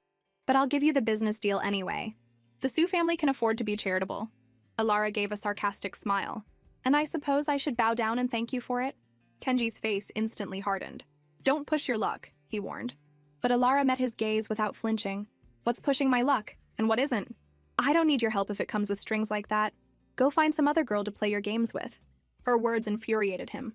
But at the same time, her fiery spirit made her all the more interesting. The news of Alara and Kenji meeting at a bar blew up online, quickly becoming a trending topic. The headline read, Su family heir on late-night bar date with mystery woman. The comments section was a cesspool of vicious attacks aimed at Alara. When Kian saw the comments, he was so enraged he threw his phone across the room. He ordered his assistant to get the story taken down immediately and to block all related information. It was only then that he realized the mixed-race man from the hospital was Sophie's brother, Kenji. Kian was furious. He couldn't believe so many men were trying to get close to Alara. First Finch, then Miles, and now this Kenji. The more he thought about it, the angrier he got, his fingers unconsciously scratching lines into the surface of his desk. The next afternoon, Alara went to the Croft family's estate. The moment Leo saw his mom, he ran to her and threw his arms around her. She smiled and asked if he was home alone, but before he could answer, a voice interrupted. Alara, dear. Alara looked up to see Eleanor approaching. Eleanor greeted her warmly, but Alara's response was cold. I don't think I deserve that title. Leo immediately stepped in, positioning himself protectively beside Alara and eyeing his grandmother with suspicion. The look in his eyes chilled Eleanor to the bone. It was clear her grandson held a deep resentment for the Croft family. Eleanor could only manage a strained, complicated smile. Alara couldn't tell if it was born of hatred or guilt. The problems between adults have nothing to do with the children, Eleanor said. I'm not expecting you and my son to work things out, but Leo is Kian's son. I was hoping you could convince him not to be so distant with us. Leo was born while I was in prison, Alara stated flatly. He has nothing to do with Kian, so there are no problems to speak of. She then took out a book and some snacks she had brought for her son. Leo was thrilled and paid no attention to the complicated expression on his grandmother's face. He just wanted his mom to stay longer. But Alara was busy with work and could only promise to visit again when she had time. Eleanor quickly suggested Alara could stay over, but she refused instantly, making it clear that if it weren't for Leo, she wouldn't spend a second longer in this house. The bluntness of her words made Eleanor's face go white. Are you still angry with me? She asked. Alara was firm. Kian and I divorced 5 years ago. Stop trying to tie me down with old feelings and family obligations. She said goodbye to her son, promising to see him again soon. Leo nodded obediently. But as she turned to leave, Eleanor called out from behind her. Is there any chance for you and Kian? Without looking back, Alara threw one last sentence over her shoulder. Ma'am, don't push me. She had just reached the front door when she ran right into Kian, who was just getting home. Their eyes met and the air crackled with tension.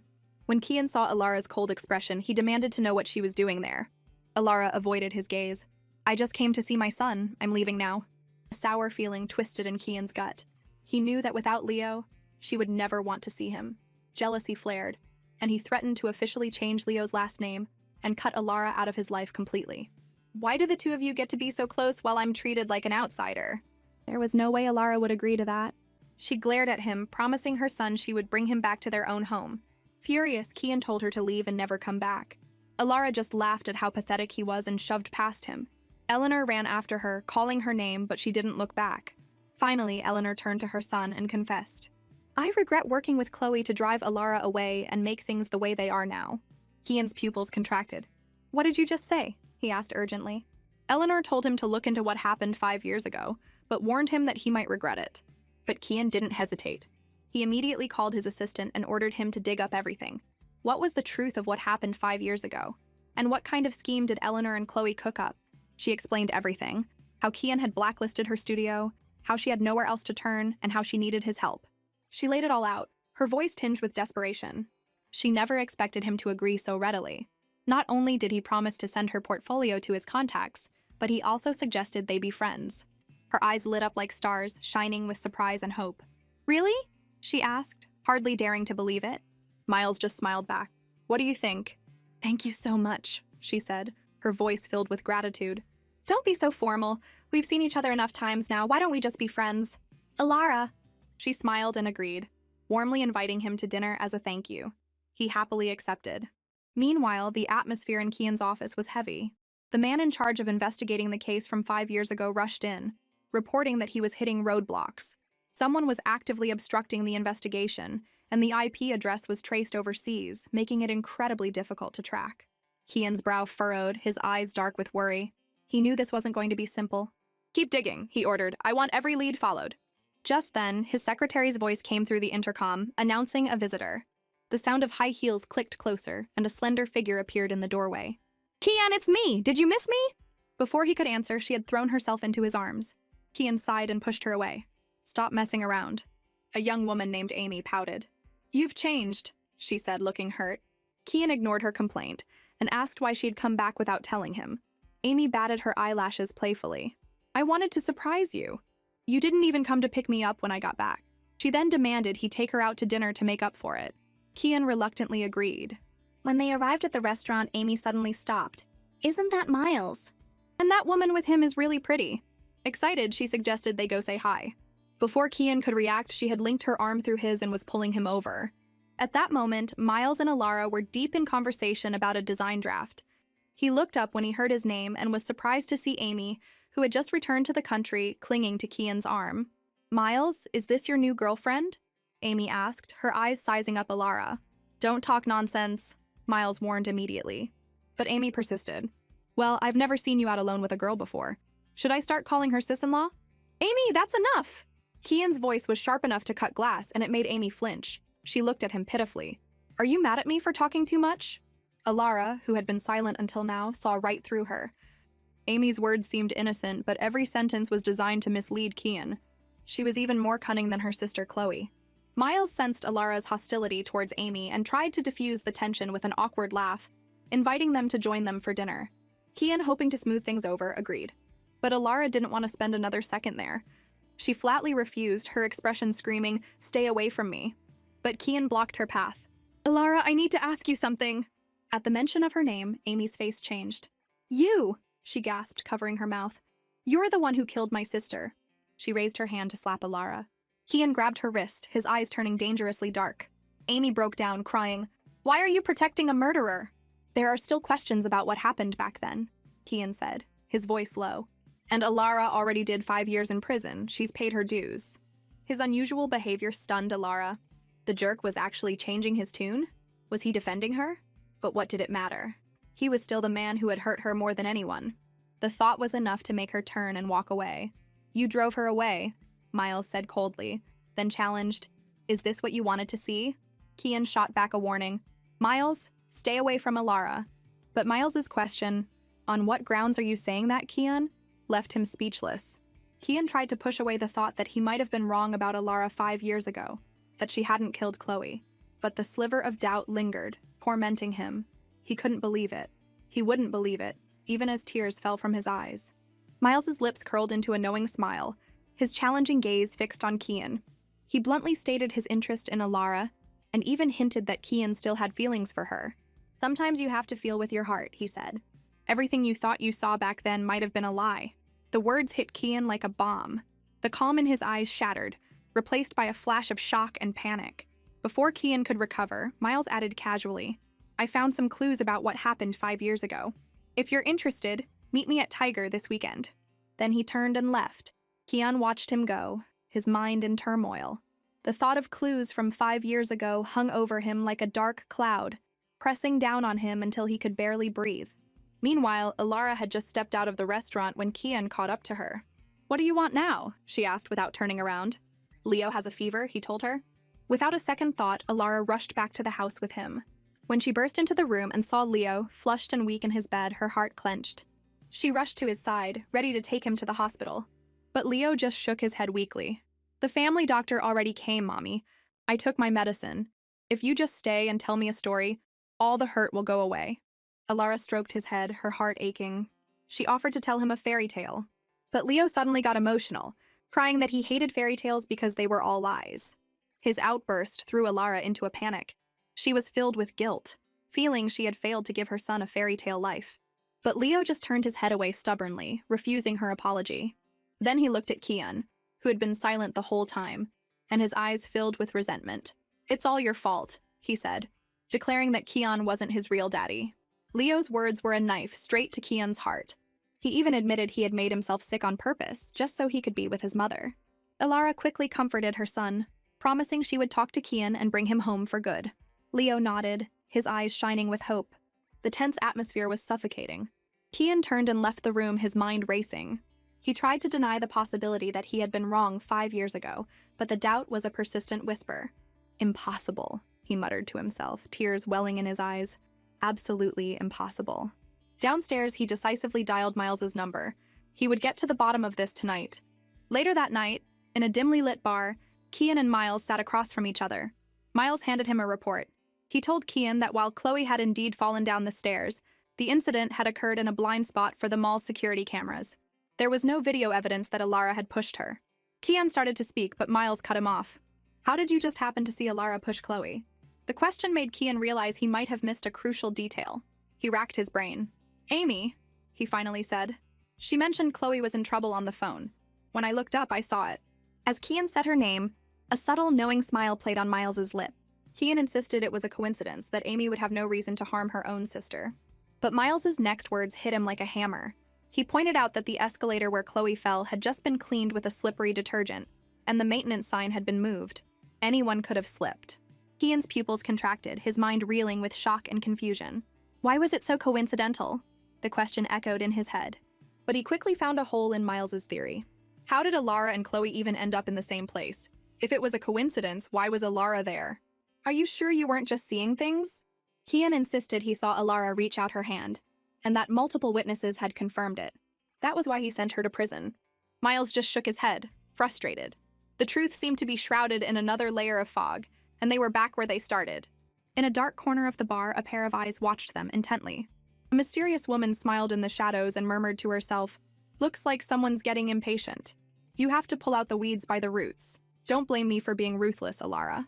It was late when Kian finished work and came home. As he was heading upstairs, he passed Leo's room, and as if pulled by an invisible force, he pushed the door open. He froze. Alara hadn't left. She and Leo were fast asleep in the bed. The scene was so peaceful, so perfect. Alara, who had been so hostile towards him during the day, was now sleeping soundly, completely vulnerable. Kian was mesmerized. He reached out to touch her face. Then he snatched his hand back as if he'd been shocked, startled by his own actions. "What am I doing?" he asked himself, before fleeing the room like a coward. Back in his own room, the image of them sleeping wouldn't leave his mind. Even after a shower, he was still making excuses to himself, saying he was just going to check if Leo's fever had broken, and tiptoed back to the room. The next morning, Alara woke up with a heavy weight on her shoulder. She looked down and saw a luxurious cashmere blanket, one of Kian's custom-made blankets. How did it end up on her? Just as she was puzzling over it, Leo's little voice piped up. "Mommy, what's wrong?" Alara quickly composed herself, thinking it couldn't have been Kian. Someone else must have put it there. She felt Leo's forehead and was relieved to find his fever was gone. She was about to leave, but Leo started to cry, begging her to stay with him for just one more day. She couldn't refuse. After she promised to stay until the afternoon, Leo's face lit up and she went downstairs to make him breakfast. Kian came downstairs to find her in the kitchen and froze. It was like being thrown back in time 5 years, to when Alara would wake up early every day to make him breakfast. Breakfast he never took with him. The familiar scene made him lose himself in the moment. Alara just glanced at him and coolly informed him she had used some things from the fridge. He responded just as coolly. Seeing him act so nonchalant, Alara felt foolish. It seemed she was the only one still haunted by memories. After she left, Kian saw it on the stove. A perfectly cooked sunny side-up egg with a runny yolk. Just how he used to like it. For the first time in a long time, the ever-composed Kian felt his heart ache with a bittersweet pang. Did she leave this for me? He wondered. Meanwhile, Alara watched Leo happily gobble up his eggs, a weight lifting from her shoulders. She reminded him not to make himself sick on purpose again, and to just have Kian call her if he missed her. The little boy, ever the charmer, told her that her fried eggs were the best thing she made, and guessed she must have practiced a lot. The question was a direct hit to a painful memory. To satisfy Kian's picky request, she had practiced countless times. To hide her discomfort, she quickly said his uncle had taught her. Leo, none the wiser, praised his uncle's skills and teased his mom that her other dishes were just edible. She playfully pinched his cheek, but a thought suddenly struck her. She had instinctively made an extra egg, cooked exactly to Kian's preference. It was the familiar setting, the old habit kicking in without her even realizing. Horrified, she was about to rush downstairs to get rid of the evidence, but it was too late. Kian was sitting at the dining table, elegantly wiping his mouth. "The egg was good," Kian said. Alara felt like she had turned to stone. Before she could explain about the egg, Kian had already left for work. Habit. What a terrifying and ridiculous word. Everything she had worked so hard for 5 years ago had crumbled in an instant. And Kian would never know that her dream had once been for him to eat an egg she had made just for him. A dream that had only come true today, 5 years too late. Leo's voice pulled her from her memories. He wanted her to spend the day with him, and she happily agreed. She settled onto the sofa with him to read a story. But the peaceful moment was interrupted by a phone call from her brother, Ethan. "Hey, little sis, did you forget something?" Alara glanced at the clock, confused. "What?" "Come on, wish your big brother a happy 27th birthday." Ethan's voice boomed from the other end. It finally hit her. She quickly apologized, promising to make it up to him that night. But Ethan insisted, "Where are you now? Get home. I made a huge feast for you." When he found out she was at Kian's house, he was adamant about picking her and Leo up. Alara refused, wanting to wait for Kian to get home to let him know. "No way," Ethan argued. "I don't trust that guy.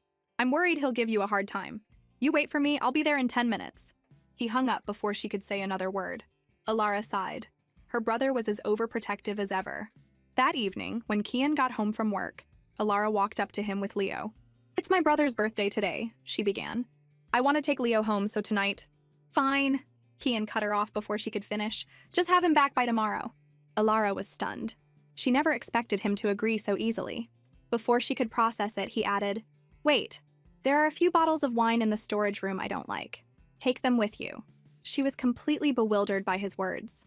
Suddenly, her phone rang. As soon as she answered, a stranger's frantic voice came through the line. "Are you the owner's sister? Your brother was in a car accident. We're taking him to City Central Hospital. You need to get here now, you might not have much time." In an instant, all the strength left her hands, and the phone clattered to the floor. Seeing her tremble violently, Kian grabbed her shoulders. "What happened?"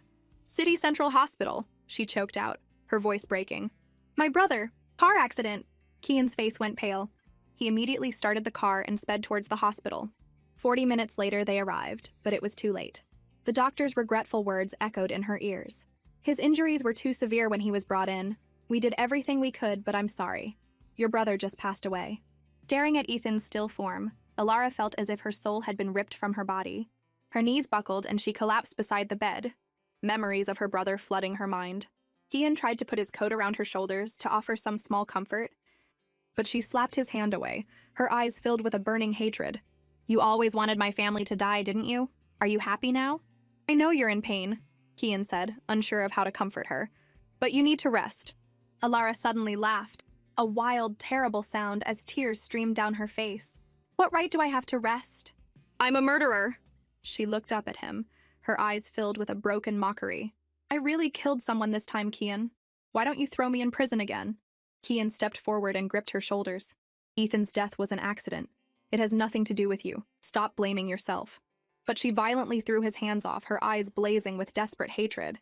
"If you hadn't tried to take Leo from me, my brother wouldn't have been worried about me. He wouldn't have been rushing to get me. He wouldn't have died. He died because of me. And don't you dare try to act innocent.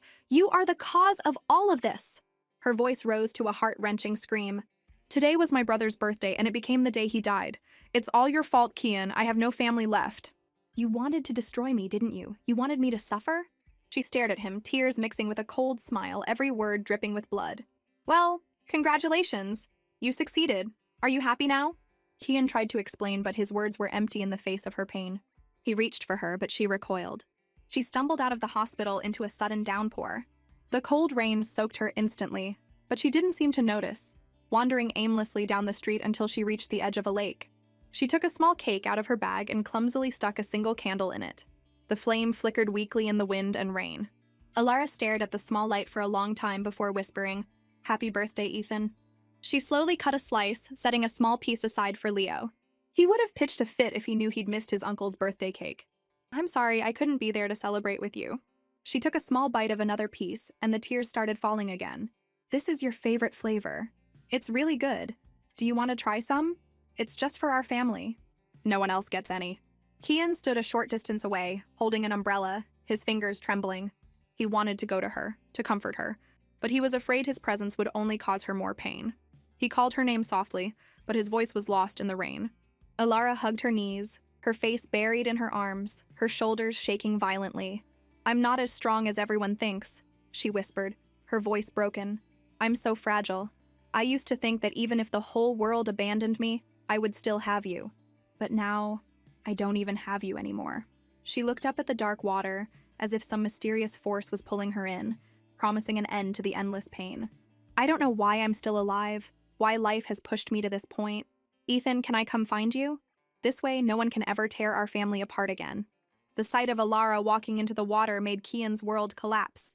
He dropped his umbrella and ran into the torrential rain, grabbing her wrist. Don't be a fool! Ethan is gone. You have to move on. Leo still needs you. Alara repeated the name numbly, her eyes empty. Then she violently shook him off. Don't you dare talk about Leo. You've only ever used him to threaten me. He's all I have left. Are you going to keep pushing me? Kian's heart felt like it was being stabbed. But Leo is my son too. He couldn't back down. A small part of him screamed that if he did, he would lose them forever. Tears streamed down her face, mixing with the rain. Fine, you still won't leave us alone. She looked up, her eyes burning with a destructive fire as she stared at him. Why do you keep pushing me? Why does everyone treat me like this? What did I do wrong? Won't somebody save me?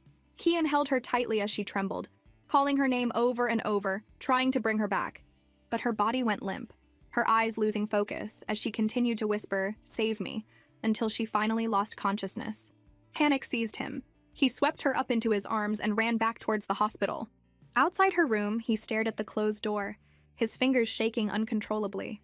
When the doctor's words, "Alara's depression has relapsed," they hit Kian, a crushing sense of collapse overwhelmed him. Seeing his devastated state, the doctor advised him to be gentler with her, to stop pushing her.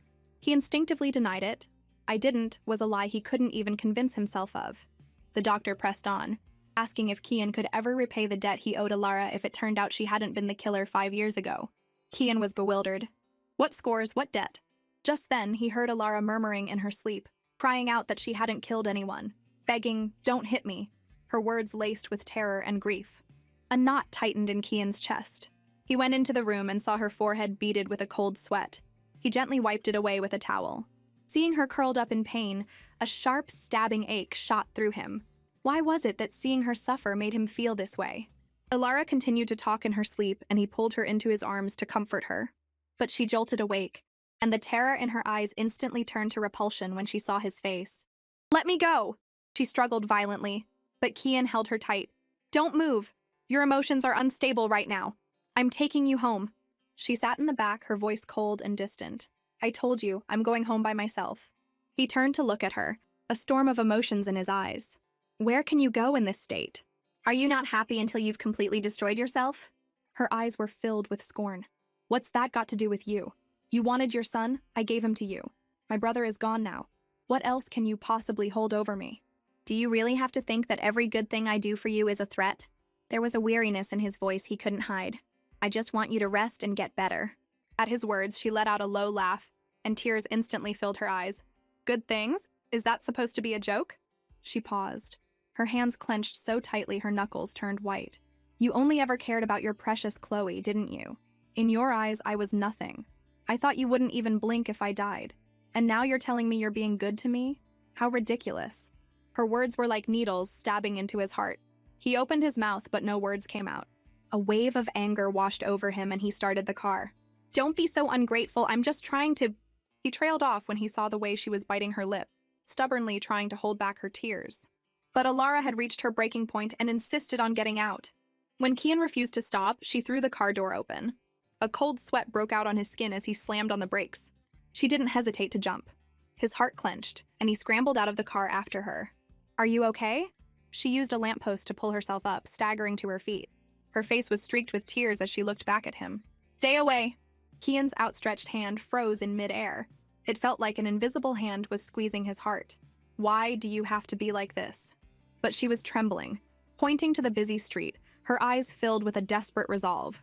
"If you take one more step, I'll run into traffic and kill myself. I mean it. Try me." Kian was truly panicked. The dead, determined look in her eyes was a sharp knife, slicing his heart open. "Do you hate me that much?"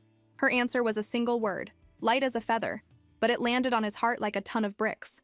He took a deep breath and softened his tone, trying to soothe her. "Your depression has relapsed.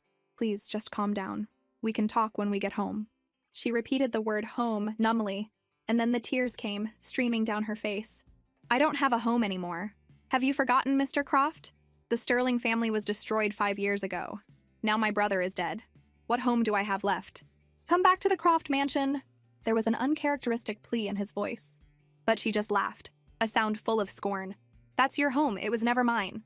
He stepped forward and put his hands on her shoulders, wanting to say it had been their home once, but the words wouldn't come. He suddenly realized she was serious about dying, and he had to give her a reason to live. He reminded her that her son was still waiting for her.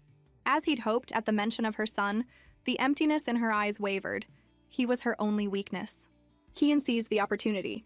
He yanked off his tie and, without a second's hesitation, used it to bind her hands. "What are you doing? Let me go!" she cried, struggling against him. Once her hands were tied, he ignored her protests and swept her up into his arms. He felt her go stiff and whispered, "Calm down. I'm taking you to see your son." Kian finally brought Alara back to the Croft mansion. The moment he set her down on the bed, she demanded to see Leo. But Kian just took out a bottle of antiseptic. "If you can't fight back, you might as well obey. That's what a smart person would do. But you're just running on instinct and impulse. What can you possibly win against me?" His words just made her laugh coldly. She knew she could never be as heartless as him. Kian leaned over to clean her wounds. The cold liquid on her leg made her flinch, but he held her thigh steady. "Don't move. It'll be over in a second." "Why are you pretending to be a good person now?" But his expression was blank. "I was never a good person. This wound is just an eyesore." His gaze was as sharp as a knife, making her cheeks burn. "What do I owe you, Kian?" she choked out, tears finally spilling from her eyes. "I've given you everything. I have nothing left. What more do you want from me? Just let me go. If this keeps up, I don't think I'm going to make it." The words "let me go" seemed to trigger something in him. The pressure in the room dropped, and he seized her chin, his voice a low threat. "Only I get to decide when this is over. You don't get to call it quits. Isn't it enough?" Her silent, mocking smile was a reflection of his own cruelty. "One day everything I've lost will be because of you, Kian." Just then, the bedroom door was thrown open. "Kian!" a frail voice called out. The moment Amy burst in and saw Alara, her face went white. "She didn't lie to me," she muttered to herself. "She really didn't lie." Before Kian could ask who she was, Amy rushed forward and swung at Alara. "You murderer! What right do you have to be in Kian's house?" But before the slap could land, Alara caught her wrist, a cold smile on her lips. "You want to hit me?" The look in her eyes made Amy flinch. She snatched her hand back and stumbled away, her own eyes instantly filling with tears. "Kian," she whimpered, pointing at Alara. "Why is there another woman in your house?" "Amy, stop it," Kian said, but his gaze shifted to Alara. Alara found the whole act laughable. "Ask him," she said. "I'd like to know why he's keeping me here, too." Amy threw herself into Kian's arms, sobbing. "Why is she here, Kian? Why?" He didn't push her away, just looked at Alara. But Alara was watching the two of them with a calm, detached expression, as if it had nothing to do with her. Why was she so unfazed? The indifference stung him. He roughly pushed Amy away. "She's just staying here temporarily." Alara just sneered. Kian really couldn't see what a snake Amy was. If Chloe knew her own sister was after her man, she'd probably rise from the grave. Suddenly, the door opened again. "Mommy!" Leo's bright voice called out. "You were here!" Alara's expression instantly softened. "Leo, come here," she called, and the little boy ran into her arms, hugging her tightly. "Mommy, why did it take you so long to come see me?" He then turned to Kian, his little face a mask of vigilance. "Did Mr. Croft yell at you again?" Amy saw the little boy and her heart sank. So this was Alara and Kian's child. "Don't worry, Mommy's not sad," Alara said, smoothing his hair. "But Mr. Croft has yelled at Mommy so many times." He held Alara's hand tightly, his gaze firm and far too grown up for his age. "Don't be scared, Mommy. We'll be together again soon." Alara couldn't shake the feeling that there was something different about Leo today, something in his eyes she couldn't understand. But he quickly smiled, and she dismissed it as her imagination. "Sleeping with Mommy tonight," he announced, then looked at Kian and Amy, his tone childish but firm. "You two can leave now. Mommy and I are going to rest." As Kian led Amy out, she glanced back at the mother and son on the bed. A vicious look flashed in her eyes, and she made a decision. She had to get rid of that child. That afternoon, Leo begged Alara to take him out. After much pleading, she finally gave in. The little boy held his mom's hand and stood before Kian. "Mr. Croft, I would like to go to the mall with my mommy." He sounded like an employee asking for time off. Kian looked at their clasped hands, at how they clung to each other as if they expected him to hurt them at any moment. 1,000 thoughts raced through his mind, but in the end, he just said one word: "Go." Alara was surprised. Kian wasn't stopping them. It was so unlike him. But his cold laugh a second later shattered her brief illusion. "Go ahead, try to run with him. But if I catch you, things won't be as easy as they are now." Alara just laughed to herself. Of course. He was still the same cold, ruthless Kian. "Then thank you for your mercy today, Mr. Croft." Kian frowned, but before he could say anything, Leo was already pulling a cheerful Alara out the door. "Mommy, don't just stand there. Let's go." The boy's happy expression was like a silent slap in Kian's face. He had never seen Leo look at him that way, and a sad, bitter feeling washed over him. He watched them go, his gaze lingering long after they were gone. Beside him, Amy quietly took out her phone and sent a message. The mall was bustling. Alara and Leo spent a long time at a claw machine, finally winning a fluffy stuffed animal. A little while later, Leo told her he had to go to the bathroom. She walked him to the men's room door. "Mommy will wait out here for you." Leo nodded and went inside, clutching his new toy.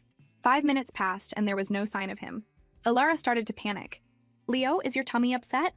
Is it okay if Mommy comes in to check on you?" Only the echo of her voice answered her. She pushed the door open and immediately saw the stuffed animal on the floor. It was the one Leo had been holding. Her heart seized. Just then, a man walked up, whistling. "Hey, gorgeous. Looking for a good time?" Alara grabbed him, her voice frantic. "Have you seen my son? He's about this tall, 5 or 6 years old. Why worry about him?" The man's eyes turned vicious as he grabbed her and pulled her forward. "That little brat is lucky if he's still alive. Why don't we have some fun first?" Alarm bells went off in Alara's head. She tried to scream, but a hand clamped over her mouth.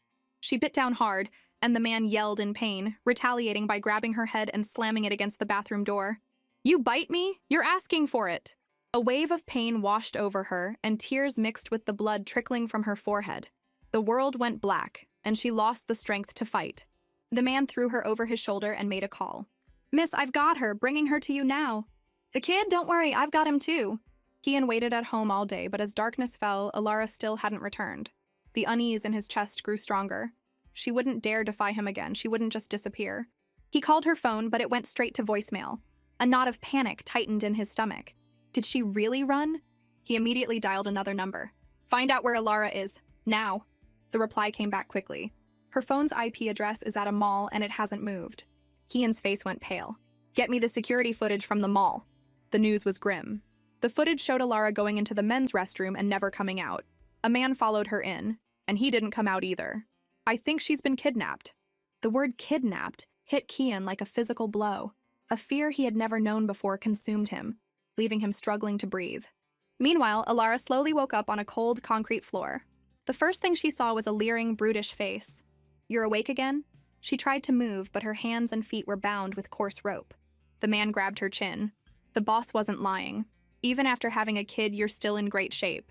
You'll do just fine for me and the boys. Stay away from me." Alara screamed, her voice hoarse. The man grabbed her by the hair and dragged her up. "What's with all the screaming? You'll be doing plenty of that later. If you fight back, I can't guarantee what will happen to your precious son." Alara's heart leaped into her throat, and tears streamed down her face. "Where's Leo? What have you done to him?" "So you do care about him. Looks like the little brat is your weak spot." He threw her onto a shabby cot. "If he died, would you go crazy?" He paused, then asked playfully, "So what did you do to piss off our boss so much?" "I don't know who you're talking about. Don't touch me," she screamed, a cold dread washing over her. The man laughed at her helpless state. "Since you're about to die anyway, I might as well tell you. Our boss is Miss Amy. You know her, right?" Alara's mind went blank. "If you dare to hurt Leo, I'll never forgive you. You'll pay for this." The woman who seemed so sweet and harmless was even more ruthless than her sister. Not only did she want to get rid of her, but she was going after Leo too. The man just sneered and pushed her face down onto the mattress. "Pay for it? That's the most useless concept in the world. Just something for pathetic people like you to tell yourselves. I've been alive this long and I'm doing just fine." Just as she was sinking into despair, there was a soft knock at the door. The man instantly tensed. "Who is it?" he growled. Simple rustic voice answered from outside.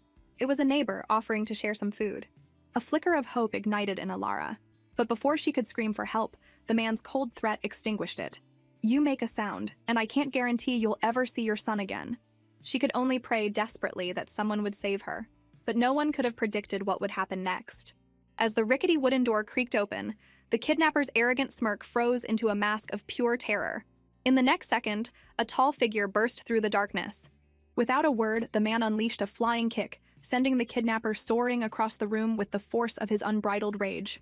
Alara stared wide-eyed. She couldn't believe it. In her darkest moment, the person who had come to save her was Kian. When Kian saw the woman lying on the filthy cot, his mind went blank. It felt as if an invisible hand had wrapped around his heart and squeezed, the pain so intense he could barely breathe.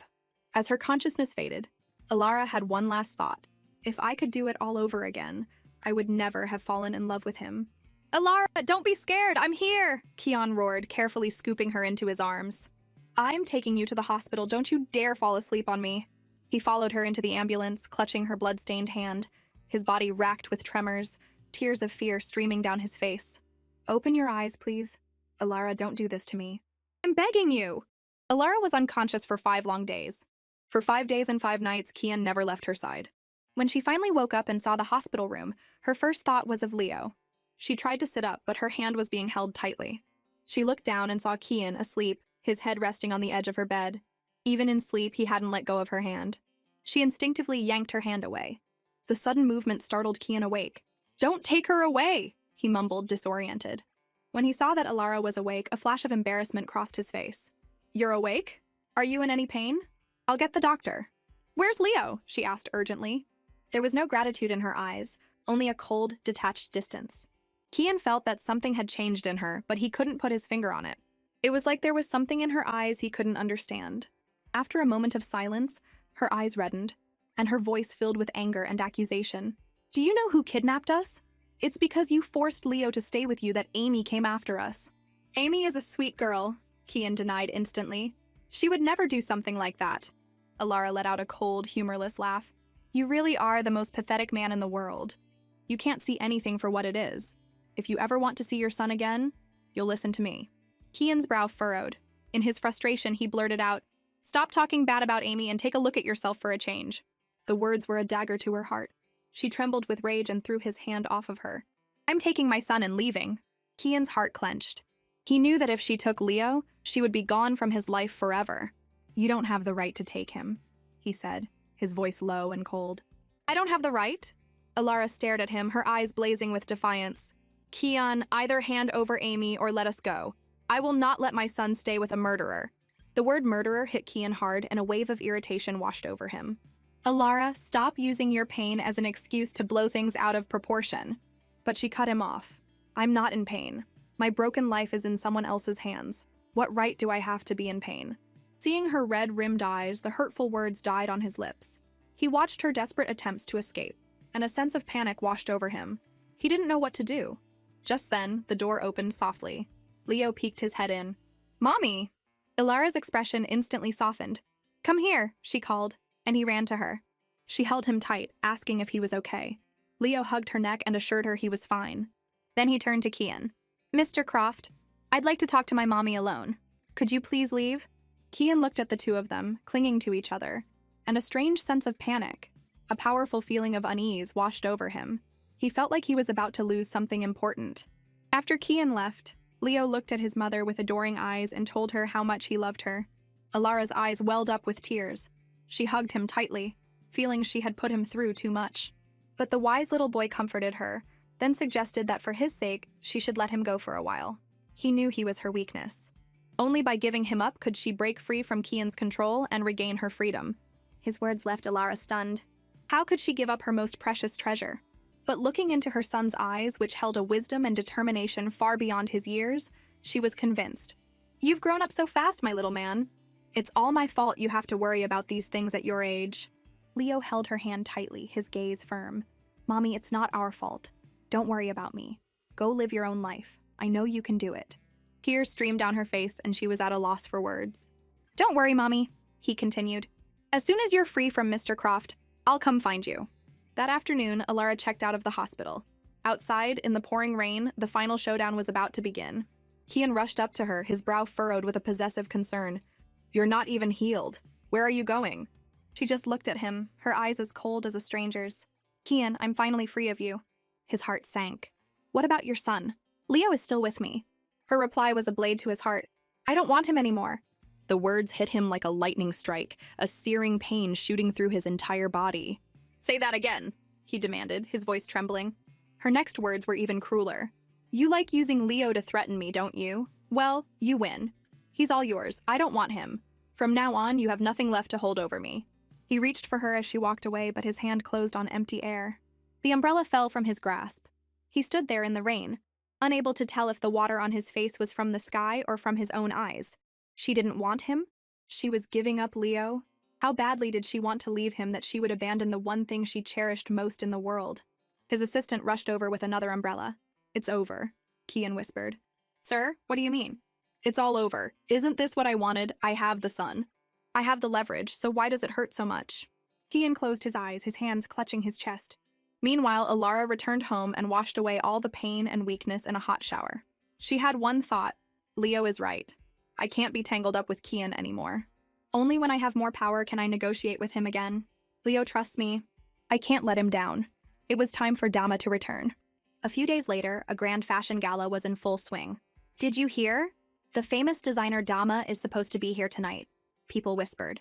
She's been anonymous for so long. Is she finally going to reveal herself? On stage, the host smiled. Welcome everyone to this year's fashion gala. Tonight, we are honored to have the renowned designer Dama as our special guest. Please give her a warm welcome. As he finished, Alara appeared, a vision in a stunning red evening gown. She was radiant and elegant, and every eye in the room was on her. My God, Dama is beautiful, someone in the crowd gasped. Talented and gorgeous, it's not fair. Alara smiled at the audience. Hello everyone, I'm Dama. It's a pleasure to finally meet you all. The host prompted her. Can you tell us, is there a special meaning behind the name Dama? Dama means dawn, Alara explained, her voice captivating. I went through a period of complete darkness in my life. It left deep scars and pushed me into an abyss. I longed for the sunrise, for a new beginning. If I could, I wanted to be my own light. I believe the darkness will always pass and the light will always come. Now I'm back. I'm standing here again telling myself the sun is finally rising. She then gracefully extended an invitation to the crowd, announcing that she was open to new business collaborations. Her words sent a ripple of excitement through the venue.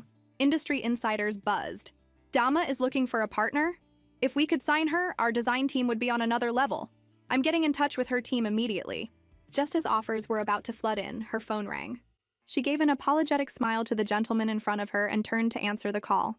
The moment she heard Kian's low voice say her name, she hung up without a second thought. She couldn't understand why he was suddenly calling her. But she quickly composed herself, put on a professional smile, and turned to the next corporate representative who approached her. On the other end of the line, Kian stood frozen, listening to the dial tone. He didn't understand why he was so desperate to hear her voice, even if it was just to scream at him. He turned to his assistant. Get me a drink. Sir, you shouldn't drink anymore, the assistant advised. Kian didn't seem to hear him. Is a person always haunted by what they can't have? He murmured after a long silence. The assistant thought for a moment. Sir, you've never truly lost anything. The words made Kian laugh, a bitter, self-deprecating sound. Are you mocking me? Saying I've never truly had anything either? The assistant fell silent and just poured him another glass. Ever since Alara left, Kian had been relying on alcohol to sleep. She had claimed to love him 5 years ago, so why was it so easy for her to just walk away now? A few days later, Alara called her son Leo to share the good news about her new job. Congratulations, Mommy. Leo's cheerful voice came through the phone. Don't worry about me. I'm eating lots every day so I can grow up big and strong to protect you. You have to take care of yourself too and wait for me with Uncle Ethan. At the mention of Ethan, Alara's eyes reddened. Uncle Ethan would be so happy to see you all grown up. Okay, Mommy has to go to work now, so I'm hanging up. After she ended the call, she whispered to the air, Ethan, Leo is still thinking of you. You're not alone. No one has forgotten you. Meanwhile, after Leo hung up the phone, the innocent, cheerful expression on his face vanished, replaced by a coldness that was far beyond his years. Across from him on the sofa, Amy was fuming. She couldn't understand why Kian continued to ignore her, no matter how hard she tried to win him over. As Leo walked past her, he glanced up. Amy immediately put on a sweet smile. Leo, sweetheart, do you need something? Auntie Amy, you can stop pretending. No one else is watching. His cold voice and sharp gaze were so much like Kian's when he was angry that it gave her a jolt. I know you have a problem with me, she stammered, but I'm not the one who drove your mother away. That look? It's actually kind of scary, she thought, but he's just a 5-year-old kid. What can he possibly do? She didn't believe Alara's son could be a threat. But Leo didn't give her a chance to make excuses. I know it was you. You hired someone to kidnap me. His words made Amy's face drain of color. I don't know what you're talking about, Leo. Why would you say that? Your mother must have put that idea in your head. Don't say such things. Auntie would never do that. You talk too much, Leo said with an impatient click of his tongue, his tone a perfect imitation of Kian's. You don't have to deny it. I know you paid those people to kidnap me and my mommy. And you threatened their families to make sure they wouldn't tell Kian the truth, which is why they all stuck to the story that it was a random crime. He spoke with a clarity and logic that was chilling. Amy's pupils contracted. She was stunned. How could a 5-year-old have such a sharp, analytical mind? She forced down her panic and retorted, Your mother must have told you to say that.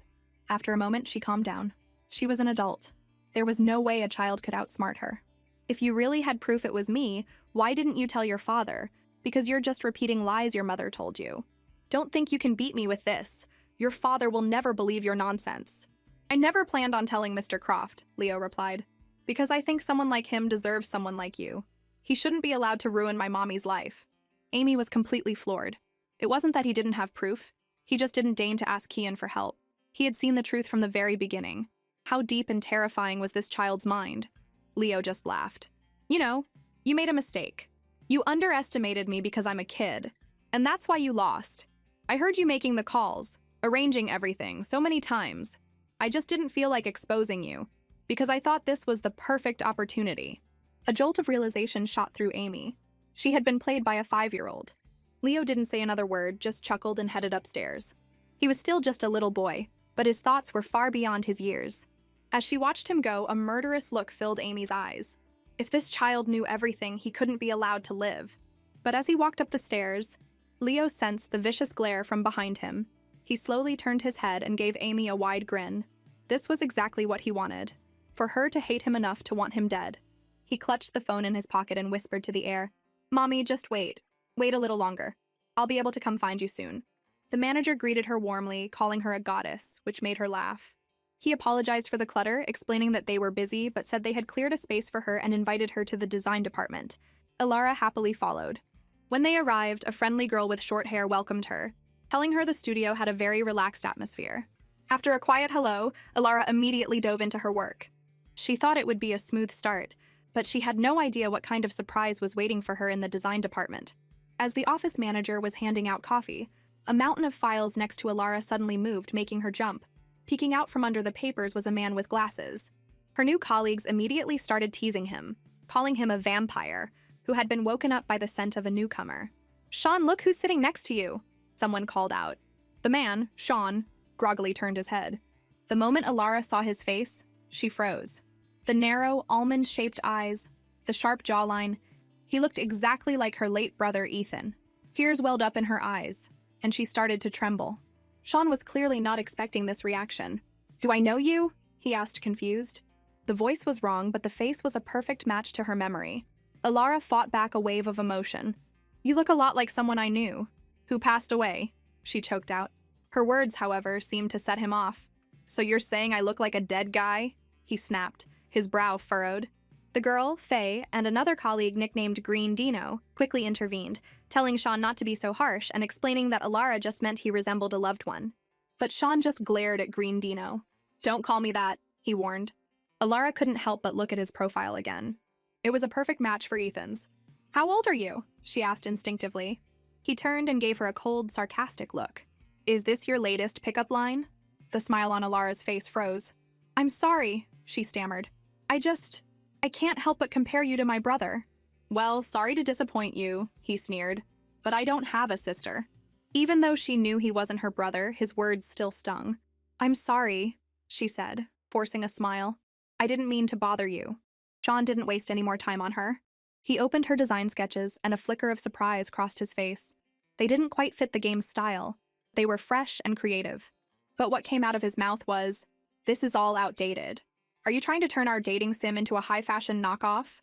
The main characters are cute girls. They need to look sweet, not like they're ready for a couture runway show. Alara didn't get angry. Instead, she humbly accepted his criticism. He continued to berate her for not understanding the game's target audience and just showing off her skills. He handed her a stack of papers and told her to study up. Alara took the materials and nodded seriously, immediately starting on a new sketch. As he watched her work, Sean couldn't help but be impressed. She learned quickly. Just then, Faye came in with news. A major client was coming tomorrow. If the meeting went well, the game could launch next month. Everyone suggested Sean handle the meeting, but he refused, saying he wasn't prepared and wasn't in the mood. Strangely, everyone else in the studio seemed to want to avoid it too. In the end, all eyes turned to Alara. Not wanting to refuse, she reluctantly took on the task. She thought it was a good opportunity to contribute. It was raining when she left work. As she stood at the entrance, wondering what to do, she heard footsteps behind her. It was Sean, holding an umbrella. "I'll walk you to the taxi stand," he said, his face blank. Alara stared at the face that looked so much like her brother's, and after a moment's hesitation, she quietly said, "Thank you." Sean noticed her brief pause and thought, she must have really loved her brother. Just as they stepped into the rain, a figure emerged from the shadows behind them. It was Kian, his face wet with rain, his hand gripping a slim umbrella. He watched them walk away, and a self-deprecating smile touched his lips as he realized what he was doing. The rain streamed down his face, and his dark eyes were as cold as the drizzling rain itself. The next day, knowing she had to meet with a client, Alara took extra care with her makeup. As soon as she walked into the office, Faye's eyes lit up. "If I were a guy, I'd totally fall in love with you." The office manager came over and patted her on the shoulder. "The future of our studio is in your hands," he said dramatically. Nervous but excited, Alara finally went to meet the client.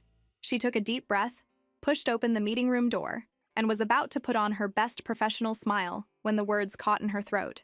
Sitting on the sofa was Kian, dressed in a perfectly tailored suit, looking every bit the handsome, sophisticated businessman. Alara's world tilted on its axis.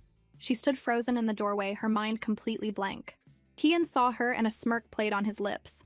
"What? Surprised to see me?"